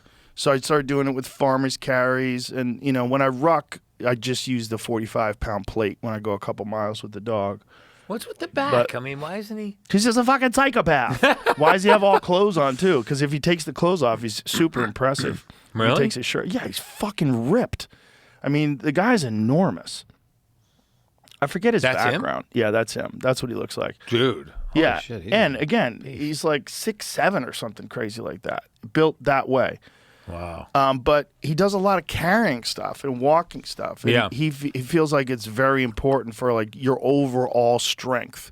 I is think I to would be able agree with to that. walk, not just to be able to sit there and push stuff and do squats in place, but to move with things where you're balancing and counterbalancing, moving left foot, right foot, right foot. Yeah. And I think there's real benefit to that. You know? I like the single arm, farmer carry. Yes. It makes a lot of sense, especially Yeah. just trying to stabilize your spine. Yeah, I'll do that with like a Instead of 70-pound just weight kettlebell, and I'll just like walk up a hill with a 70-pound kettlebell. And I can't get very far before I have to put it down because my grip gives out. But I won't Yeah. use straps because I think I really want to develop. Like I've been doing a lot of. I carry this fucker around with me too because we have this thing in the comedy club where it's a like one of those strength things it where you counts squeeze and it. it has a counter? Yeah, and I got to 161 pounds.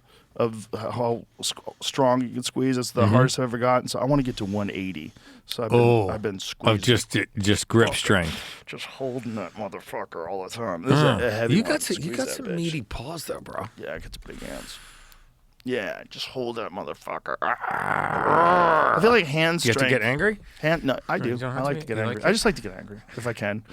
But hand strength, I think, is very important. Yeah. Most of my Peter T workout talks about grip strength, and it's very important. Indication for I do a lot of hanging too. I do a lot of hanging from my back and my shoulders too. Just hang from a chin-up bar. Oh Again, yeah, I don't like straps. that's good. I don't use How long can you straps. dead hang? 2 minutes. Okay, I'm just about there myself. Yeah. Just around 2 minutes. I put those weighted vests on, and That's a good way to do it. Yeah. Good weighted vest for short bursts. yeah, You know? I'll take like a 12-pound weighted Aeon vest, and I don't think you could do it with a rock, but I do those 12-pound Aeon vests, and I just hang. Like this is the one of them too. This one's about 12 pounds, but Yeah, I do one series of all body weight workouts where I do chin-ups, push-ups, and then L, I guess you would be pull-ups. Where it's a tight grip, and by L meaning I lift my legs up and Yeah. I hold them in position. Paul and Saladino's and got I me do doing all the that chin-ups. now. So I do that most of the time with no extra weight, but like 2 times a month I'll do it with 25 pounds. So I'll put a 25-pound vest on and do my entire routine with long breaks. like a ruck vest. Yes. Yeah. Yeah, I think it's actually from Go Ruck. It's 25-pound. It's like a just strap it in, Velcro it down. And so I'll do my series of 10 chin-ups, my series of 20 dips, and then 10 L pull-ups, and I'll do But that. you're talking like the L sits where you're holding the bars and you just put your feet straight out. You put Those your feet, are but I'm tougher not, than they look. I'm not holding the bar down here. I'm doing chin-ups. Oh, chin-ups, So okay. I'm doing the L like this, and then I'm doing these with Yeah. my foot straight out. So it's the abs. It's like I'm just trying. I've had like a problem with my lower back, and I think a lot of it came from. I know where it came from. It came from archery, where I was spending too much time pulling one side only. And then also I was getting a little bit of tendonitis, and I was just saying, fuck it, just working through Do it. you try to shoot both sides with your bow now? No, but what I do now is, because my bow is pretty heavy, it's 85 pounds to pull it back, but I'm doing it like when I'm really training hard, like when it's getting close to September, I'm probably shooting 100 times a day. So I'm 100 times, I'm pulling back 85 pounds. So now what I do, and I learned this from Cam, I take a 10-pound dumbbell and I hold it with my right, because I pull my bow with my right arm. So I put a 10-pound dumbbell with my right arm and hold it out. And then with my left arm, I have a cable, like a cable machine, and I'm pulling back the same, I'm mimicking the exact same motion of archery. I So I'm see. holding, and Cam So you're taught me doing this in a gym on a Yes. like with just a hand weight. So I'm holding it like that, and then I'm using the pulley, and I'm pulling the cables back, and I'm holding it for a count of 2, and then bringing it back. Holding it for a count of 2, and bringing it back. So I'm balancing out my back. Are you a lefty or a righty? Righty. So your righty is that's where you're holding your bow. So my right arm, I'm pulling back. I'm holding the bow with my left arm to stabilize it, and I'm pulling it back with my right arm. So now, to counter that, I immediately go to the gym right after. So one of the things I'm noticing is like, boy, I get fucking so sore on my left side now, because this is fairly recent. I've only been doing this for a couple months, the left side to stabilize it. But I think I should have been doing it the entire time. And because I was getting like really bad lower back pain last hunting season, and it was just because of tendons. I was just overusing, because you're stabilizing, right? So you're pulling back the bow and you're holding it in place and you're stabilizing on your right side. And after your form kind of breaks down, Plus all because that- you get a little tired. Now I just, when I feel my form breaking down, I stop. I just stop shooting. So instead of shooting 100 times a day now, maybe I'll shoot 30 or 40, and I just stop. I won't push, because it's a meathead mentality that my stupid brain like won't abandon, even though I know it's like injuring me. Yeah. But this is it actually had became a problem, and it was hurting me when I was playing pool, and I did a bunch of things to deal with it. One of the things I did is this thing called New Fit, where they put, which helped a lot, where they put electrodes on your muscles, and then you go through a series of core routines while you're doing that. That helped a lot. That's cool. And then incorporating rotational exercises helped a lot. So I have like the golf-looking bar. thing? No, I have a bar, like a straight bar, and I'll put like my right leg forward, and so I've got the bar back on the right side, and I'm twisting forward. So I'm doing that. So a lot of rotational exercises, and I'm also twisting up, and I'm doing a bunch of different things to twist. And another thing I do is I sit on a pad with my legs elevated, and I have a kettlebell, and I'll twist it to the side with my legs up in the air. So I'm getting all this rotational exercises into my system now that I didn't used to do before, but I really should have been doing from the beginning. I always did abs.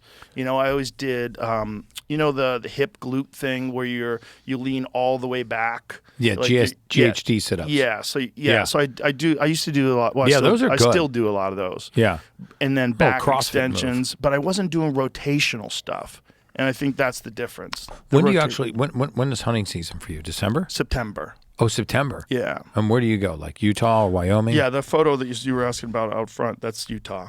Oh, that's Utah. Yeah, That's beautiful. And you go it's out for like a gorgeous. week, and you just Gorgeous. Love it. Yeah. stay at somebody's ranch out there. It's just so lovely. Dude, I love Everything it about too. it is great. It's just I look forward to it so much. That's why I love the mountains. Like, honestly, I think our long-term plan is we've got a beautiful place in Miami is to sell that place and get a spot. I mean, it continue to develop our spot in Colorado, because there's something about these authentic log cabins, glacier-fed spring water, well and septic, solar-fed electricity. Yeah. Like just old school. I mean, Old and school. it makes you so happy. And I totally agree with you. I wish that people could feel what that feeling is like, and they wouldn't chase a lot of other. Well, I think there's also some intangible input that you're getting from society that you're not thinking about, but that affects you, that's absent when you're in the woods and you feel refreshed It's because a connection of that. to Mother Nature. I mean, it's a connection to life. You know, It and is. I think that we've gotten so. But I also think the absence of society is a thing. I think,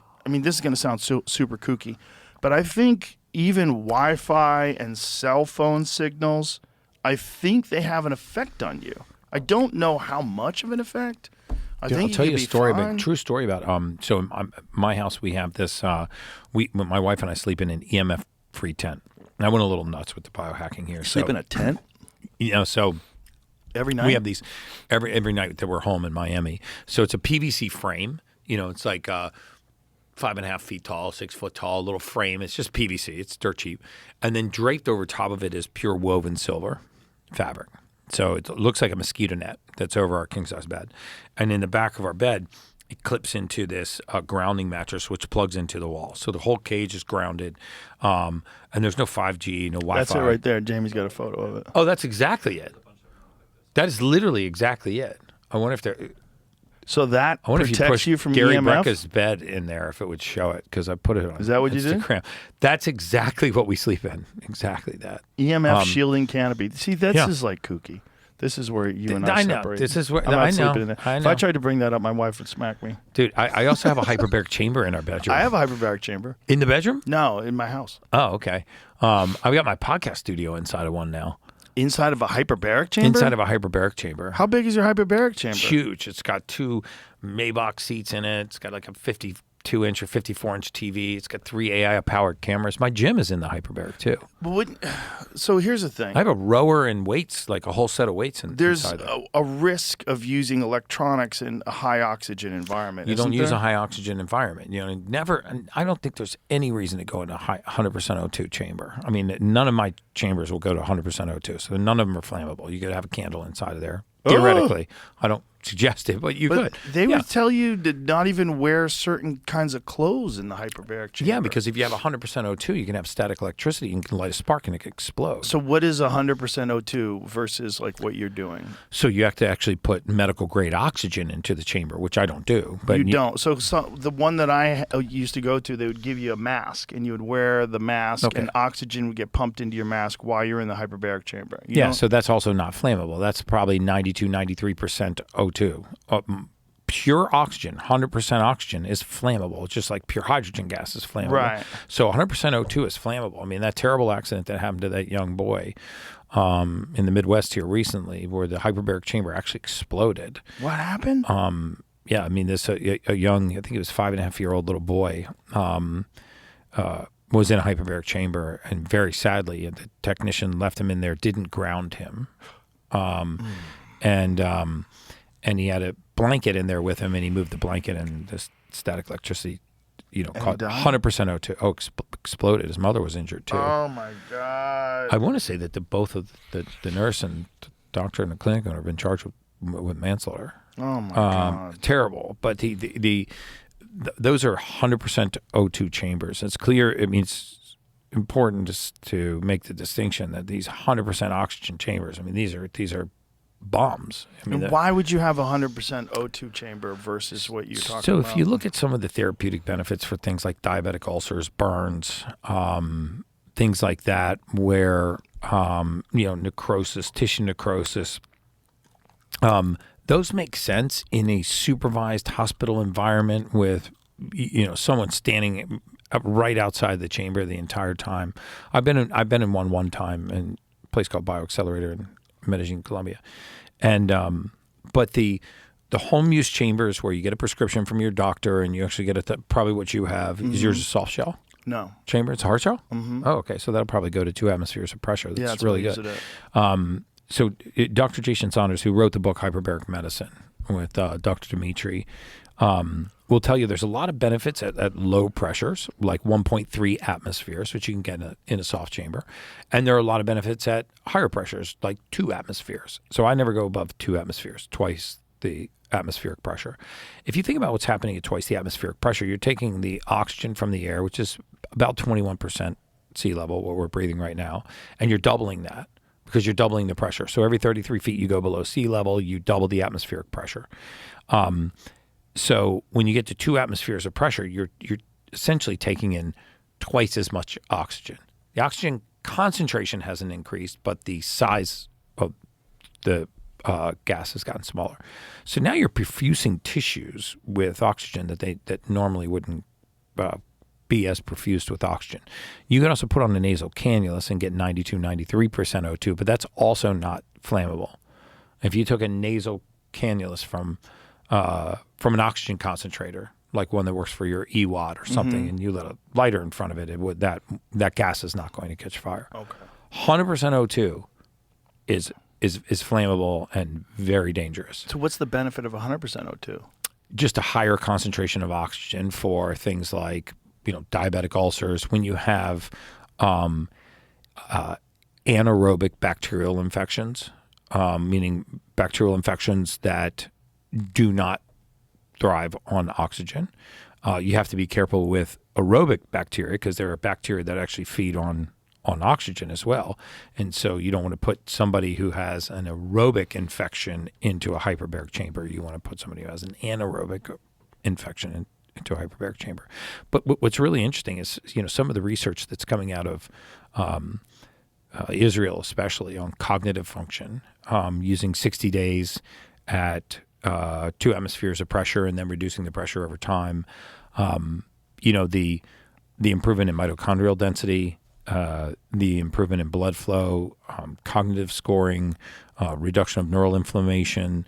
I know you can't say treat or cure, but they use these to modulate autism, all kinds of neuroinflammatory conditions, Parkinson's, Alzheimer's, which is really linked to type 3 diabetes, which is insulin resistance in the brain. But the byproduct of that is this neural inflammatory cascade. So reducing neural inflammation, there are a lot of benefits to hyperbaric. I mean, tissue recovery, post-surgical wound repair, post-surgical recovery. These things have pretty profound. And There's also that study out of Israel that showed the lengthening of telomeres when they did a protocol of 60 sessions, 90-minute sessions over 90 days. Yes, 60 days or 60 sessions in 90 days. 60 sessions in 90 days. Yeah. 60 90-minute sessions in 90 days. You're right. Yeah. Dr. Saunders has talked about that a lot too. And they showed telomere lengthening, which was the biological equivalent of a decrease of age of 20 years. Yeah, it's a chromosomal end cap. And if you think about it, I have a saying that the presence of oxygen is the absence of disease. And I truly believe that because if you look at the breakdown in mitochondrial respiration, which occurs when you deprive the mitochondria of all kinds of things, but mainly of oxygen, which is our fuel source, which is not our fuel source as humans. Our fuel source is ATP, but the fuel source for the mitochondria is mainly oxygen. And when you feed it oxygen, you have a 16-fold step up in cellular energy. When you deprive it of oxygen, you have a 16-fold step down in cellular energy, right? I mean, the difference between aerobic and anaerobic respiration or the Krebs cycle, having the presence of oxygen or not having the presence of oxygen is a pretty substantial number. And so hyperbarics, because they allow for compressed oxygen, even if you don't increase the percentage of O2, right? You take it, you keep it at 21% like we're breathing right now, but you just double the atmospheric pressure.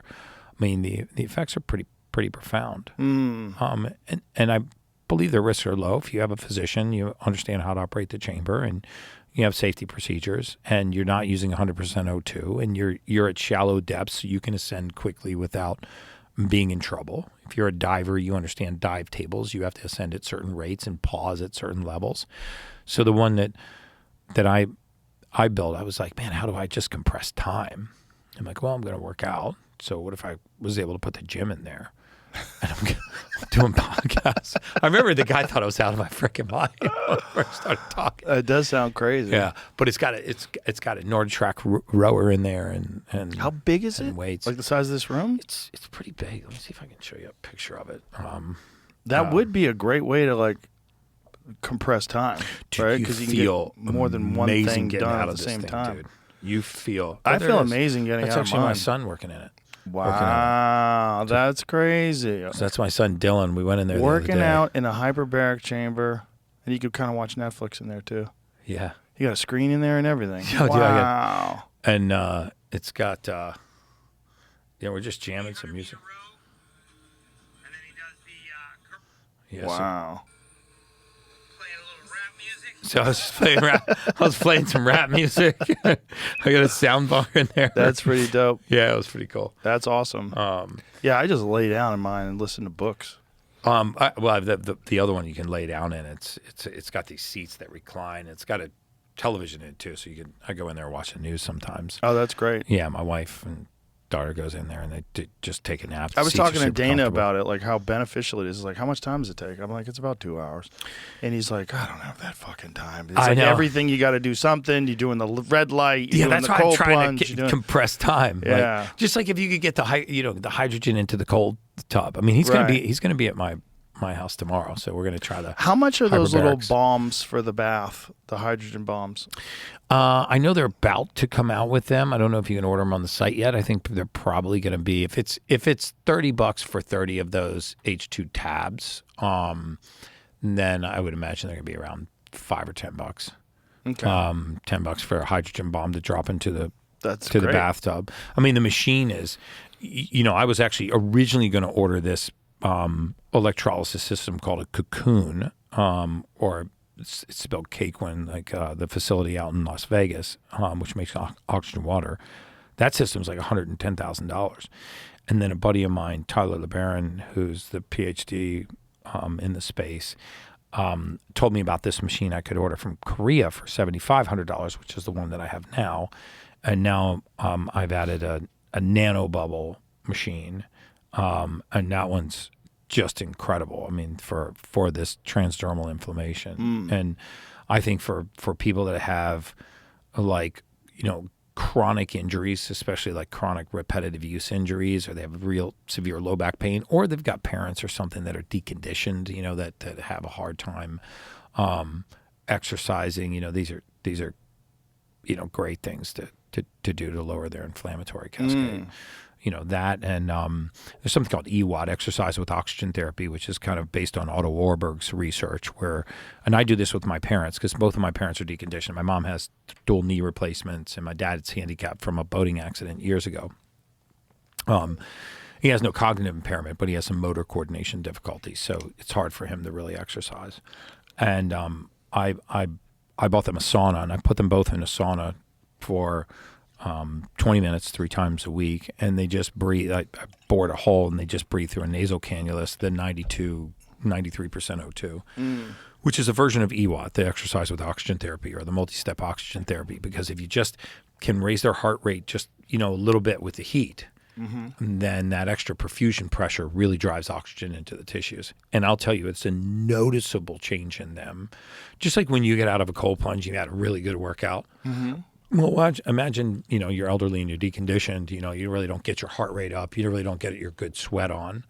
But you go into a sauna, raise your heart rate, and breathe some of that 93% O2. You feel, they feel amazing getting out of there. This is a kind of important thing to talk about because there was a study that was released recently that showed that when people use the cold plunge after workout, you see a decrease in hypertrophy. Yeah, of course you do. Yeah, this is a terrible study. Right. But I was a so terrible pissed study. off to see that. Because people are like, yeah, I told you it doesn't work. All these pussies that don't want to get in that cold water. Folks, you do the cold before. Yes. This is the way to do it. I know it sucks. Do the cold before you work out, or wait several hours after you work out, and then you cold plunge. Right. I totally agree. I mean, if you think about what you get from cold plunging, let's not overblow it or underblow it. I mean, but, you get, well, first of all, if you exercised intensely, let's just say you did a big squat workout and you tore a bunch of quad muscle, what's going to happen? Inflammation. What's the Natural. body going to do? Yeah. The body's going to send more blood flow, more amino acids, more oxygen to those muscles. It's going to pull inflammatory factors like creatinine, the breakdown of muscle, the byproduct of muscle breakdown. It's going to pull that out. So why would you How want do you to say stop? it? It's creatinine? Creatinine. Okay. Creatine is Right. what you take I never for- knew how to say that word, though. I've seen it. which is actually very good for Creatinine, yeah. yeah. So Because I know there was a fighter that was actually pulled from a fight once because he had high creatinine levels. yeah, that's a kidney issue. It's actually a sign of rhabdomyolysis. right, of overtraining. Yes. Yeah. So what that makes happens sense is, because he was a psycho. yeah, you start to break down. So creatinine is a byproduct of muscle breakdown. It's perfectly normal to have creatinine in the blood, but when it gets very high, so there's usually 3 markers they look at for kidney health. One is called blood urea nitrogen, BUN. One is called creatinine, this breakdown of muscle byproduct, and rhabdo is when your muscles start to break down at a rate that your kidneys can't clear it. A and you come lot to of kidney people failure. that go too hard when they're not in shape, like they did too many CrossFit classes, they get rhabdo. Yes, they get rhabdo. Yeah. And what's Scary interesting stuff. is, you know, a lot of athletes, really conditioned athletes, get it too because they have a tendency to be mentally a lot stronger than their bodies. That's the problem. That meathead mentality that I Mm-hmm. was talking about that led to me having this tendon issue in my lower back. Yeah. Because I was worried that it was a disc issue, but it's not in the disc. It's like right here on the right hip area where it's like the stabilizing muscle.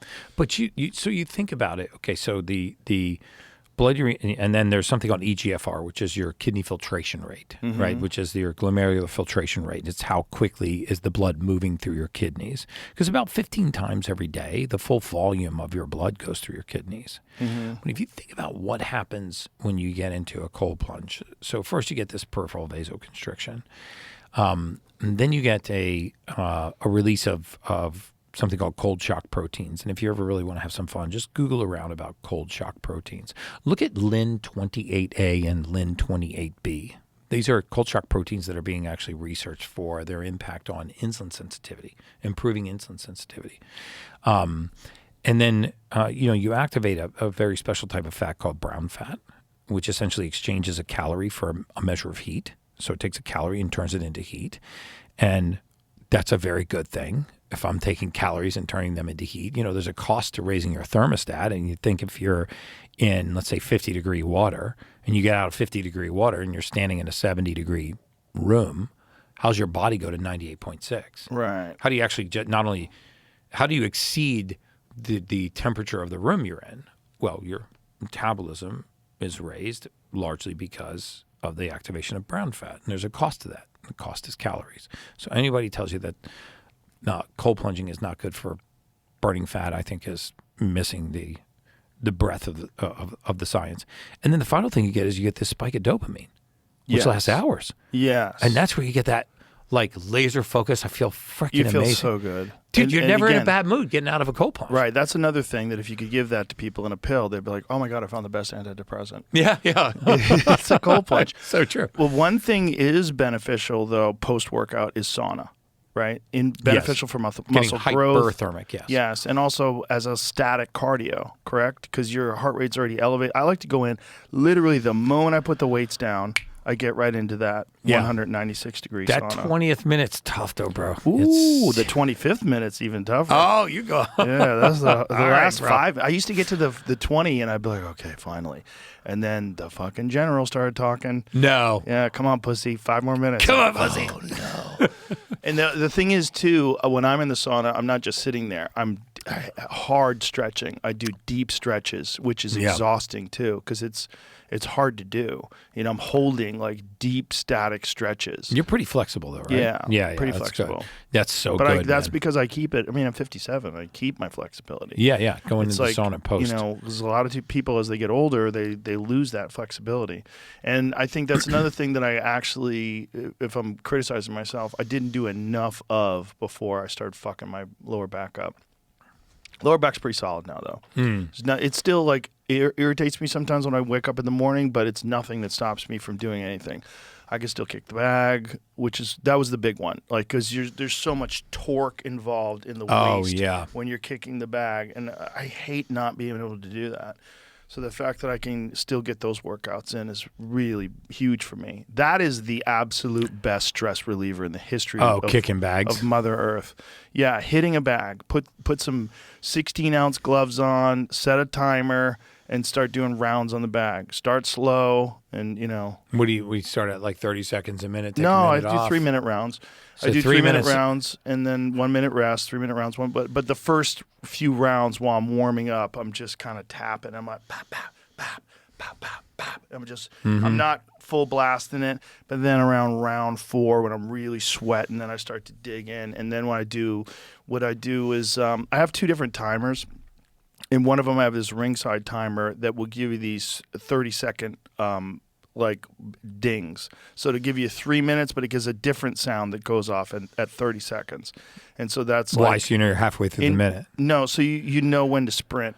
So you have sprinting times, and then you have other times where you're just sort of coasting, and then the number goes off and you sprint. And then I'll also do Tabatas. And so Tabatas, that protocol is 20 seconds work, 10 seconds rest. So I do that protocol. My favorite way to do that one is actually on the Airdyne. So I have that. Oh, that Airdyne too. Yeah. That is. The Rogue machine is it's the best. brutal. It's called the Echo Bike. The Rogue is like, they make it's such a sturdy, fucking rock solid piece of equipment. You mean that it's a could really Rogue Airdyne? fucking dig in. Yeah, it's a Rogue one though. They call it the Echo Yeah, Bike. 'cause So some you of them there. Get a picture of the Rogue one. It's much sturdier than the other ones that I've seen. And so I do, and it has Tabata built into the system, so you can just dude, that's press. so brutal. Yeah, so it's eight reps of this. So 20-second sprint, 10-second rest, 20-second sprint, 10-second rest. You do that for a series of 8. So that's the Rogue one. It's real thick and robust, and you go fucking ham on that It's called thing. the Echo Bike. Yeah, it's for me the best way to increase my cardio. That Tabata protocol. I don't know, some guy named Tabata that invented thing that with protocol. But What is that treadmill with the weights? Yeah. oh, the HIIT treadmill. Yeah, that's great too. Yeah, I ordered one of those. Oh, you walk in with weights? Yes, Like, so it's like a farmer's carry. Exactly, but you're going uphill on a treadmill. Dude, Fuck yeah. Fuck yeah. Let's go. Come on, dog. Let's go. It's all about work, getting your body to slowly build up to more and more work. Make sure you're taking mineral salts when you're doing that. Oh, man. I take a lot of shit. Yeah. Yeah, I'm always. What do you take? Well, I use Element. LMT? LMNT. I take Yeah. that stuff. Stuff's and good. I put I'm addicted to that chili mango flavor. Oh, it's so good. Oh, Velveteen. Oh, it's so Is delicious. that spicy?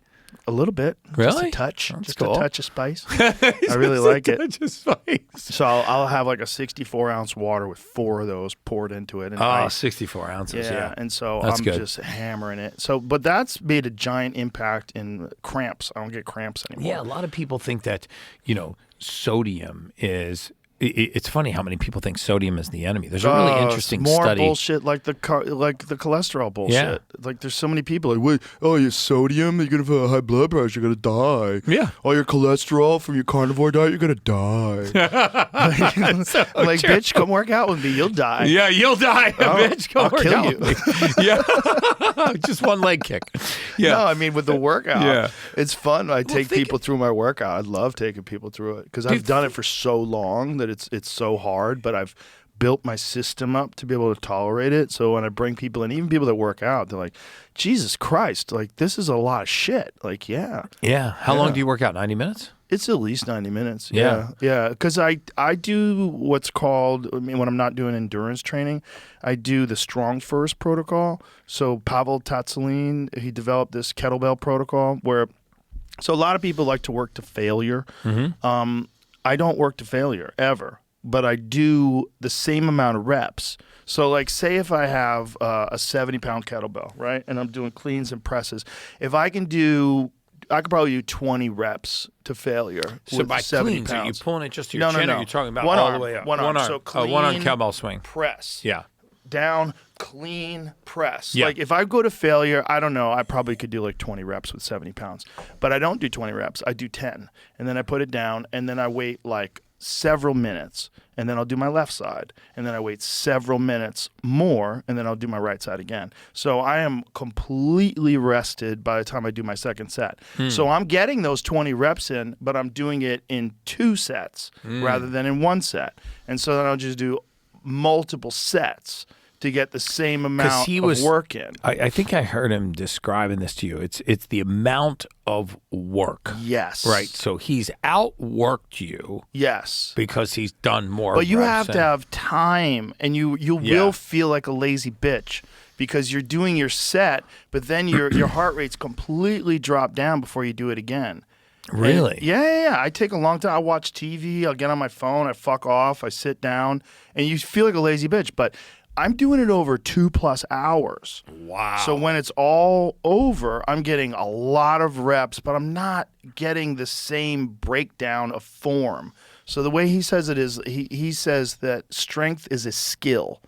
And that you shouldn't be doing skills when you're exhausted. Like he doesn't believe in like CrossFit and like all these workouts where you're going to like extreme repetitions where you're breaking down and your body's failing. Right. People get injured that way a lot. Yeah, they do. And some people don't, but these are elite athletes and you build yourself up to it. And I understand. I'm not against CrossFit. Have you noticed that you got? I'm not either. But have you noticed that you've gotten a lot stronger? Oh yeah. Yeah. By doing it this way. Well, this is the thing. Like I don't bench press, but one time we were doing this podcast and we were drinking and we were drunk and we all like went to see. Like, We were drunk. I don't bench press, but I bench press 225 13 times, and I don't do it. I don't do it. I was like, let's see, and I was like, yep. But that's no bench pressing. I don't bench press. What do you do for your chest? I do push-ups. I do 100 push-ups a day, and I do dips. That's it. Yeah, dips are great. Yeah, so I don't like have a big chest. So what else do you supplement with? So you take like creatine every day. Creatine is amazing. Every day. I think, especially for women, by the way, I think if you're a female and you're 40 years or older, you need to be taken. I think it's great for your mind too. There's It's been great studies for that show cognitive that function. Cognitive function and also cognitive function if you're sleep impaired. It's one of the few things that's shown that can completely diminish the effects of sleep deprivation. True. You should most certainly make up for that sleep. Don't get me wrong. I'm not saying you don't need sleep, just take creatine. You definitely need sleep. We were talking about this the other day. Yeah. I think it's one of the most important things that people neglect. I think so too. So I take creatine every day. I take all the supplements that you recommended to me, TMG, methylfolate. I take lots of vitamin D, K2, all that jazz. Do you take that 10x optimized? Do you take the multivitamin or do you take them separately? I take everything separate. I use pure encapsulations vitamin packs. Yeah. So they Those have are a good. pack that has like basically all your shit, and then on top of that, I pile on. One other thing that I've started taking, that I've been taking actually for a while, that I was having a decrease in my eyesight, and it was pretty noticeable as age-related macular degeneration. So I started taking macular support by pure encapsulations. That seems to have had an effect. But really, what's had an effect is the red light bed. I know. The red light bed has had a big effect. I've told people, like, you text me and they're like, bro, my eyesight is totally improved. Mine stopped too. deteriorating and improved slightly. Yeah. It's definitely where the point where I can look at my phone. I don't need glasses because I was using reading glasses all the time when I was looking at my phone. And now I don't need them at all anymore. Yeah. I would definitely red light therapy. I would add what I gave you the other day, those perfect aminos, which is just essentially the 9 essential amino acids. We talk about how most people are trying to dose protein so they can get to the amino acid equivalent, or they're taking imperfect proteins or incomplete proteins like collagen, which can't build, which is a great protein, but it won't build muscle because it's an But this is an important protein. point too. You were talking about the other day that collagen does not build collagen, and there's this. Yeah, I mean, I think that the idea that we can target direct proteins is a fallacy. I use the analogy that we don't eat our nails to grow our nails, and we don't eat our hair to grow our hair, but we think that we can eat collagen to grow collagen. And that's actually not true. I'm not anti-collagen. I'm just saying if you eat collagen or put collagen in your coffee, it doesn't show up as collagen in your skin. My preference would be you take something that is has all of the 9 essential amino acids. I take one called Perfect Aminos, but there's other products out there that are all 9 essential amino acids. You take Can I pour that into the water with the hydrogen? with the electrolytes in it? 100%. It's not going to have any diminished I think the best morning cocktail is to take a mineral salt, like a Baja Gold salt or a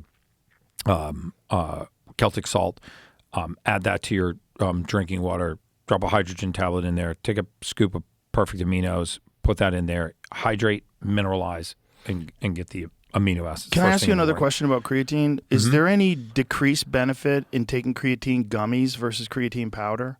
I haven't looked at the bioavailability. I mean, there's two types of creatine, which monohydrate and HCl. Monohydrate is where all of the research is. There's a lot more research on creatine monohydrate, but creatine also comes in the HCl, the hydrochloride form. And I tell people that if they take creatine monohydrate and they have bloating, which some women do, they'll have a little water retention or some bloating, then just take the creatine HCl. What about HMG with creatine? No issues with that at all. Is that a good thing? Because I know that a lot Yeah. of companies, they combine creatine and HMG for some reason. Yes. What is the benefit of that, combining the two of them together? So it's myofibril uptake or cellular uptake, right? So bioavailability is a lot of things that we pair together for bioavailability, like D3 with K2. Right. So and magnesium as well, right? Yeah, and magnesium is one of the critical deficiencies. I always take that with D3 and K2. That's good. You take magnesium with D3 and K2. That's perfect. That's a way that wouldn't, Can you take too much magnesium? You can take too much magnesium. It's a little hard. I mean, it's a really essential light metal. I mean, you would have to really over supplement with that. I take a nighttime. I take this thing called by BioOptimizers called Magnesium Breakthrough, which has 7 forms of magnesium in it. I'm a big fan of that. You can also isolate the magnesiums if you have trouble sleeping. Magnesium threonate is really good.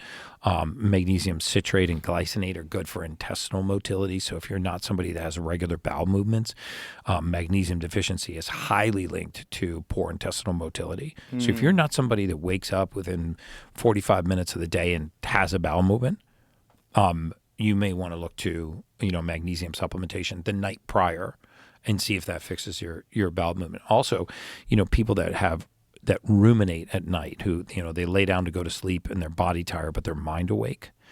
This is generally a rise in something called catecholamines, these neurotransmitters in the brain that create a wakened state. They're also the same neurotransmitters that create anxiety and trigger our fight or flight response. A lot of times magnesium, methylfolate, and a simple B complex will quiet those squirrels. Very, very simple methylated nutrients to actually break down those catecholamines. Because, I talk about this all the time. A lot of people that suffer from anxiety are never really told what it is. Like, nobody sits them down and tells them, what is anxiety? Like, why do I feel, sometimes I feel like I'm in a heightened state of awareness? And then I move from a heightened state of awareness to being anxious. And then I move from being anxious to full-blown anxiety. Like, I actually feel the presence of a fear. And then, sometimes that presence of a fear goes into like a rapid heart rate or acute hearing or pupils dilate. And then that goes into a full-blown panic attack. And if catecholamines continue to rise, you can even have a full-blown paranoia. It's this rise in this category of neurotransmitters called catecholamines. So if we identified anxiety as that, and I'm not saying it's always that, but the majority of people have that form where they have metabolism issues because of a gene mutation called COMT, and they are worriers, not warriors. So they lay down to go to sleep at night, their mind wakes up. They start ruminating thoughts at night. If they think about anything at night, they'll take it straight to worst case scenario. So every scenario that they ruminate on at night, they take it to worst case scenario. That's crazy that could be nutritionally related. It's absolutely nutritionally related, because when you talk about what do catecholamines do in the body, they're our fight or flight response. So if you walked out of this door right here and somebody was standing in front of you with a knife right in that hallway, besides kicking their ass, your pupils would dilate, your heart rate would increase, your extremities would flood with blood, your hearing would get acute, you would instantly start having a fight or flight response. Well, what happened, right? I mean, that person didn't do anything to you yet. What happened inside of your body that caused that response? You received a dump of catecholamines. Norepinephrine, epinephrine, ephedrine, and dopamine. One of those we call adrenaline. So you're in this hyperacute state. So that's like we dump those to an 8, full-blown fight or flight response. Well, what happens if we dump them to a 3? Well, if that happens at night, you're body tired, but your mind awake. And so you lay there just ruminating because your mind is in a awakened state, even though your body is tired. And so if you look at the pathways that actually break down catecholamines, how do we downregulate catecholamines? Complex of B vitamins, a form of B12 called methylcobalamin, which you can get anywhere, guys. A something called methylfolate, and every once in a while, SAMe, acetylmethionine.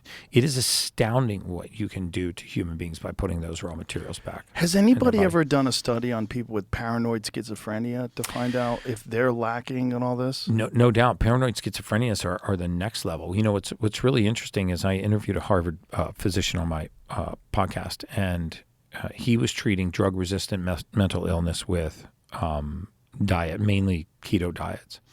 And he found that the beta-hydroxybutyrate, which is the ketone body, the main ketone body in this, and basic supplementation, fixing their methylation pathways, meaning supplementing for methylation, poor conversion of certain chemicals, led to better behavioral changes than they were having in the drug-resistant mental illness group.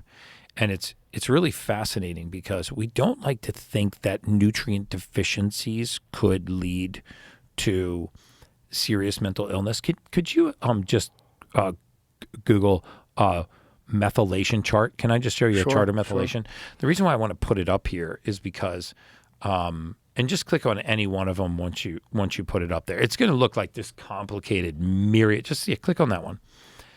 So this is something I've committed to memory, but the reason why I show a lot of people this chart is for what's not on here. So this is what we call methylation. Okay, this is the process that's going on 300 billion times a day inside of all of your cells. And you'll see tryptophan and tyrosine and phenylalanine and quinoic acid and lactic acid, cholesterol. You see all of this stuff on this chart. The reason why I show people this chart is because this is going on 300 billion times a day inside of your body. Every minute and every hour of every day. And what you do not see on this chart is a single synthetic, a single chemical, or a single pharmaceutical. So why is it that we think synthetics, pharmaceuticals, and chemicals could be the answer to deficiencies in this chart? They're not. So what happens if I just start wandering around this chart and I find something like serotonin? And I go, wow, let me just, serotonin is the main driver of mood. I wonder how serotonin is made. Oh, in fact, there's serotonin right there. What is it made from? Just follow that arrow up. Oh, it's made from tryptophan. And what do I need in order to convert tryptophan to serotonin? I need 5-HTP. I need thiamine. I need a complex of B vitamins. Could it be possible that a complex of B vitamins is stopping me from converting tryptophan into serotonin? Yes.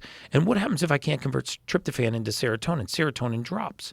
And if serotonin drops, I cannot assemble moods that require serotonin. So now I've been told I have a mood disorder and I have a nutrient deficiency. Wow. Look at this. Anxiety, ADD, ADHD. See that on there? Mm-hmm. Okay. What do we make dopamine from? Phenylalanine and tyrosine. What if I had a deficiency in phenylalanine or tyrosine? Oh, I couldn't make the neurotransmitter dopamine. What is dopamine? Dopamine is the main driver of behavior. Well, what happens if dopamine is low? Now I have an addiction. Why? Because the absence of dopamine is the presence of addiction. So could I have addictive behavior because I'm low in dopamine and not actually just addicted to nicotine, alcohol, drugs, promiscuity, gambling? Absolutely. And why is it that most addictions have a tendency to shift and never really go away? If you've ever really been an addict or ever known a true addict, why is it that their addiction has a tendency to shift and not go away? Yeah, like some of them find a healthy thing to get addicted to, like running. Yeah, so alcoholics become workaholics. Workaholics become workoutaholics. Right. I mean, when I used to compete amateur in long distance triathlons, most of the guys that I raced with were recovering addicts of some kind. Some of the scariest guys I've ever trained with were former drug addicts. Because this is their new... They're fucking driven, like in a weird kind of crazy way. Why are they driven so hard? Well, some of them actually almost died. And they realized. But, I've been to death's door and come back. The like a different... absence of dopamine is the presence of addiction. And we never treat the dopamine deficiency. We only treat the physical addiction. So we get you off of alcohol, and now you're on, Suboxone. You get you off Suboxone, and now you're gambling. You're off of gambling and smoking cigarettes. And you're done smoking cigarettes. You're So a lot smoking of the weed. Alcoholics Anonymous people are smoking cigarettes and drinking coffee constantly. Now, why is that? Because they're chasing the dopamine deficiency. Rarely, if ever, did a true addict wake up one day and just say, I want to get really banged up. The majority of addicts woke up one day and said, I want to feel normal. And it was the search for normalcy that developed the addiction. They smoked a cigarette, they felt normal. They took a drink and they could socialize. They were promiscuous and they kind of felt normal. They jumped off a fucking mountain in a squirrel suit, and the rush of dopamine actually brought their dopamine level to normal. And they actually felt calm 15 inches away from death. And so the deficiency in dopamine very often drives this. And we label these people with mental illnesses. We label them with mood disorders. But serotonin is a part of the recipe of mood. So if you said to me, what is a mood? What is an emotional state? I would say it's a collection of neurotransmitters bound to oxygen. So let's say that you said, okay, what's happiness? Okay, there's so much serotonin, so much dopamine, so much norepinephrine, so much epinephrine. Boom, you put these together, you have the emotion happiness. Well, what if I just took serotonin out? Right? Like, what if I went to a bakery chef and said, hey, chef, you can bake whatever you want. You just can't use butter. And so I took butter out. And it doesn't sound like a big deal. It's only one component. But think of how many recipes that would affect. Cookies, pastries, pies, brownies. Well, the moods are no different. I say, Joe, you can be in whatever mood you want. You just can't use serotonin. So now any mood that you go to assemble that requires serotonin, you can't manufacture. So now you have a mood disorder. Instead of taking a step back and saying, well, why doesn't he have serotonin? Where's serotonin made? Well, serotonin's made in the gut. 90% of it's right here. So if you don't have it here, you can't have it here. And so then why don't we go to the factory in the gut that makes serotonin? Where is the factory that turns tryptophan into the neurotransmitter serotonin? Well, it's in the gut. What is that done through? A process called methylation. You mean if I'm deficient in certain vitamins or nutrients, that methylation cycle is not working and I might not produce serotonin and therefore I might have a mood disorder? Yes. Am I saying that all mood disorders come from that? No. But there's so many things that come from this methylation cycle that are so potentially easy to fix with basic supplementation. For 2 years, in our initial clinic, my wife and I, and our doctor, we pulled blood work. I think it was about 1,600 patients or so that came through our clinic. We pulled blood work, and we pulled these basic biomarkers: CBC, CMP, lipid panel, hormone panel, and nutrient deficiencies. And then we also pulled this methylation test, right, looking at 5 genes of methylation, and you can get these methylation tests done anywhere. And we looked at these 5 genes, and then what we would do is we would solve with supplementation for the genetic deficiency and watch what happened to the blood biomarkers. You would see kidney filtration rates improve. You would see waste elimination, like people become more regular. You would see C-reactive protein, these nonspecific markers of inflammation drop. You would certainly see things like homocysteine drop. People have that very, very high levels of homocysteine. You supplement them with the right nutrients, a B complex, something called trimethylglycine, and they start to break down homocysteine. And then all of a sudden they're reporting that their blood pressure is returning to normal and have less frequent headaches. It is astounding to me how many people are just nutrient deficient and don't accept that basic supplementation, or we can get everything from diet. Bullshit. If you look at a soil lineage study from 1945 and a soil lineage study right now, you would be astounded to see how depleted our food supply is, or our soil is.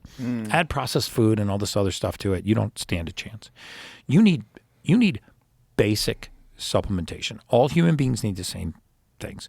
We need 2 essential fatty acids. Essential means they're essential for life. You need 9 essential amino acids.